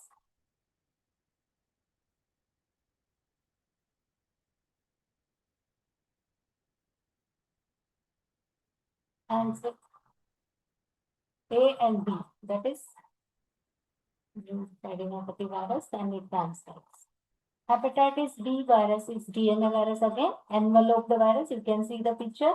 This is nucleic acid, capsid, and envelope. Which of the following statements are correct about Epstein-Barr virus? I'll go fast because of the time constraint. And all of the following statements are true regarding poliovirus, except I'll give you a few minutes. Can anybody answer? So, answer C is correct answer. And now few hints about parasites. So parasites are classified into protozoa and metazoa. Protozoa means unicellular. All these reactions or actions of the body takes place in one cell. Based on the locomotory organ, they are divided into pseudopods, sporozoa, flagellates, ciliate. Only protozoa which has cilia, this is asked question, that is Bellantidam coli. And parasites are divided, they are generally known as, this metazoa are generally known as helminths. Helminths are platyhelminths, nematyhelminths. Nematyhelminths means roundworms. Roundworm means not only Ascaris, you will have several. Platyhelminths are Stenotoda and Cystoda. So in this you will have fluke, lung fluke, liver fluke, and vesical fluke, blood fluke. Cystoda type 1, Taenia, saginata, and solid. So these are the vectors you need to remember. Vectors means from which the disease spreads. Malaria, female Anopheles. See, in the virus dengue, it was Aedes. Here it is Anopheles. Filariasis spread by Culex mosquito, dengue, Aedes. Kala Azar, sandfly, sleeping sickness, tsetse fly, Chagas disease, bed bugs. This is the only disease which spreads by bed bugs. And you need to remember the infective form, like entamoeba, mature cyst, diarrhea cyst, plasmodium, sporocyte, leishmania, promastigote, trypanosoma, trichomastigote, ascaris, embryonated leg, and Bucon, Phyllopen, larva. All this you need to remember. You can see the life cycle. Here, the cyst, when it enters the man, is infective. So the hallmark of amoebiasis is this flash-shaped ulcer in the intestine. Conical flask. You have seen the conical flask, the same. Mucosa is just touched, but it invades the submucosa. Proboscite is a reproductive form and diagnostic form. In the stool, you will get proboscite in entamoeba. That is repeatedly asked question. Malaria life cycle, you need to remember, and this, you can see the ring form in the herbaceous. It is one of the common cause of anemia. So here, which is the first stage of plasmodium and red blood cells? That is merocyte. Here you can see that these are merocytes. And then the other common parasite is teniasis. It is called as teniasis. So it is spread by eating uncooked pork or beef. Saginata is by, Solium is by pork and Saginata is by beef. So this you will get. And if directly the egg is eaten, then it causes a condition called as cysticercosis. This has been asked, neurocysticercosis. The point to remember in this parasitology, the largest protozoa, Bellantidam coli, and the only ciliated Bellantidam coli, sexually transmitted trichomonas, and severe form of malaria, Plasmodium falciparum, perianal itching, enterobius, hookworm causes anemia, and tapeworm causes, port tapeworm is tinea, and dog is a definitive host in echinococcus. In almost all, the definitive host is animals, but in malaria, the definitive host is mosquito. Again, they may ask you this question. So, few points, if you Ma'am, bear. can you show us the slide of cysticercosis? Okay. Cysticercosis is a condition. You can take screenshot. This is one condition wherein Taenia solium eggs are ingested instead of that meat. Directly the eggs are ingested and that passes in the muscles of the human being. Especially it is prone to infect the brain. Neurocysticercosis.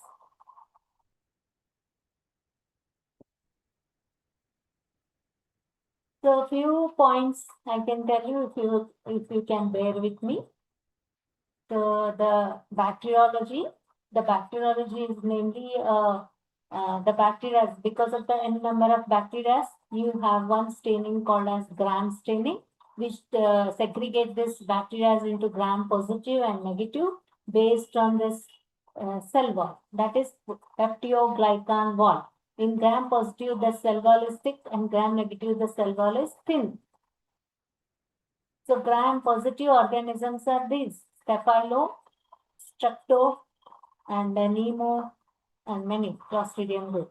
Whereas gram negative, Neisseria, Gonorrhea, and E. coli, Pseudomonas, all these things. You can see the picture here. This is a thick wall of the gram positive. This is a thin wall. This differentiates between positive and negative bacteria. And negative bacteria always produces endotoxin, which causes septicemia, septic shock syndrome, which is a severe condition. And most commonest bacteria is streptococci, arranged in a chains. Based on the shape, it is called as cocci. So it releases the toxins. These toxins you need to remember, like hemolysin, streptokinase, streptolysins, all these toxins are released by this. It causes septic conditions or non-suppurative conditions like glomerulonephritis and rheumatic heart disease. And next is pneumococcus, which causes pneumonia, and it is diplococci, always present in a pair and surrounded by capsule. Then repeated asked question in pneumonia is this test. When it is tested, the capsule will swell. That is called as quilling reaction. And Clostridium tetani, which is like a drumstick appearance. When you beat a drum with this drumstick appearance, this they may ask you. And Corynebacterium diphtheria, it is a gram positive, and it is like Chinese letter appearance. So it causes one pseudomembrane type of reaction in the throat, cough with barking type of cough. Neisseria meningitidis, which is a meningococcus gram negative. Again, it appears in a pairs. Diplococci, it is a diplococci. Neisseria gonococci, this is also a gram negative. And E. coli, actually it is a commensal. Commensal means normally we all have this E. coli, but it becomes pathogenic. Means when the immune system of the person is reduced, it starts acting as a disease-producing agent. This is the commonest gram negative infection what we all get. It also causes urethritis and all. The salmonella, again one more commonest gram negative organism, and it spreads by fecal-oral. Vidal test is a one diagnostic test. Treponema pallidum is a different shaped. It is called as spirochete. It causes syphilis. You have 3 types: primary, secondary, and tertiary. So you have a question here. All of the following are features of lepromatous leprosy except widespread nodules, loss of eyebrows, late nerve engagement, 0 bacterial index. Can anyone answer? I know it is very late and I took a lot of time, but a few more slides. So the answer here is 0 bacterial index. There will be a bacterial index. Which of the following is gram-positive bacterial infection? Gonorrhea, plague, typhoid, and anthrax. I'll go fast. The answer is anthrax.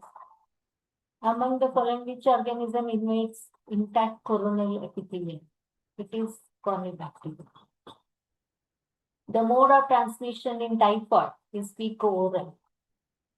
Can anyone answer? Some lab questions are there. The last two slides, which belongs to the lab questions. The CSF analysis of patient revealed WBC count more than 1000 per microliter. The most likely cause is. What is the answer?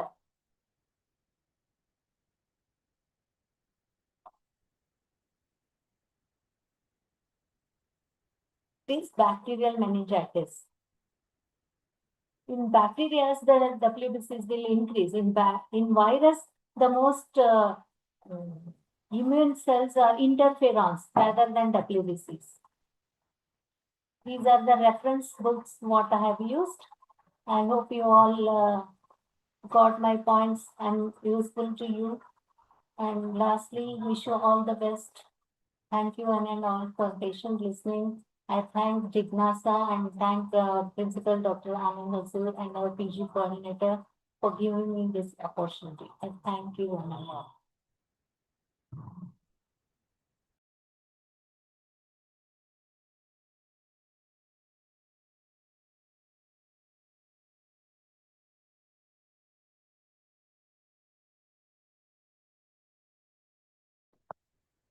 On behalf of Jignasa Karnataka, I sincerely thank Dr. Suma ma'am, Dr. Vijayashree Angadi ma'am, and Dr. Uday sir for sharing your valuable knowledge and inspiring guidance during the AIAPGET exam orientation session. Your insights have motivated us and will greatly help us in our examination preparation. I also thank every participant for making this program meaningful with your enthusiastic presence. We look forward to welcoming you again for many more enriching sessions in the future. Thank you, ma'am. Thank you, sir. Yes. Thank you, Chaya. On behalf of Jignasa Karnataka, now I would like to welcome Dr. Anand J. Hosu, sir, Principal BD Jatti Homeopathic Medical College, for the valedictory speech of AIAPGET online orientation program. We welcome you, sir. Good evening to all. It's late to everyone. Can you hear me? I hope. Likit, is it audible? Yes, sir, you're audible, Yes, sir. sir. It is audible, sir. Okay. All the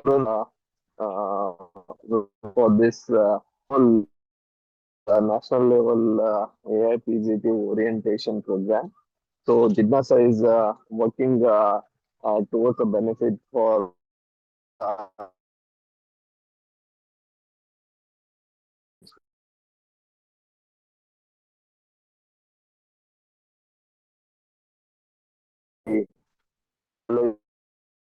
all the staff members regarding conducting this orientation program.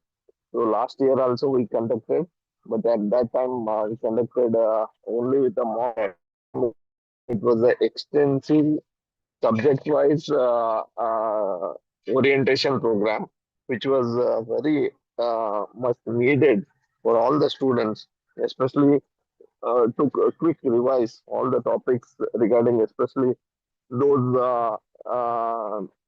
paraclinical and all other subjects which are weightage is less, but still they are high scoring subjects into AIPGT. So definitely this would help them to score and qualify into AIPGT 2026. The ultimate happiness for all these teachers who have really put very great efforts to make this whole topics and the whole the curriculum or syllabus uh, to be very palatable, like it should be very understandable and how it can be studied in view of AIPGT. That is very important thing. So they have put a very hard work behind it to make all the students understand about it And I thank from on behalf of all the students, all the teachers who have worked very hard to get this the orientation program to end of this with all the topics, all the subjects which are covered through all these days. Definitely, it is great respect to all the teachers, and I extend a very warm thanks from my side for all my teachers. And coming back to my students, definitely it is very at the last moment, and means on subject-wise classes are over, but still more are remaining. We take this very seriously and attempt an examination scenario because the time management is very important. So time management along with the positive response is very crucial for cracking this AIPGT. The ultimate happiness for all teachers and including the whole Jignasa team is when these all students will come for this event. I hope the students will good qualify the good ranks into it. Hope all the participants, all the followers into this Zoom or YouTube meet, they will get through with higher rank and they crack this AIPGT 2026 and get a good seats into the institutions, and definitely they will remember the Dr. B.D. Jetty Homeopathic Medical College throughout their career. I thank our management, Dakshin Bharat Hindi Prachar Sabha, and working president of our Sabha, and all the members who have always been motivating and supporting us for all these activities, academic activities, and we are expanding through this. Definitely, the students will be benefited through this. I again thank the Jignasa team, starting with the Likhit, who is coordinating all these things, and all others, all other my friends of Jignasa, and with Trishal Rao coordinating with all other state teams. Definitely, it is going to reach all of them in a positive manner. I wish again a grand success to your forthcoming examination. Wish you all happy and successful life ahead into homeopathic system. Definitely. Thank you very much. Thank you, sir. Thank you for your inspiring words. On behalf of Jignasa Karnataka, I extend my heartfelt thanks to Dakshin Bharat Hindi Prachar Sabhas, Dr. B.D. Jati Homeopathic Medical College Hospital Research Center, all the teaching faculties who made this session wonderful, who helped us to do this session. A special thanks to Anand J. Hosu sir, principal sir, who with one simple thought he gave us full hand freedom to and he gave complete support from the college hand to make this session. I also thank Vijay Lakshmi Mama and Yashwant sir who coordinated with us and made this session wonderful. I also thank my Jignasa technical team, Kiran, Harshit, Tejas, who made this session behind the screen, sitting and working tirelessly to make that this session was wonderful. Thank you to entire team of Jignasa and BD Jati College for making this session. And now we have come to the end of this session. From tomorrow, we just have 3 mock tests. I request everyone to take that mock test and make useful of that. Thank you, everyone.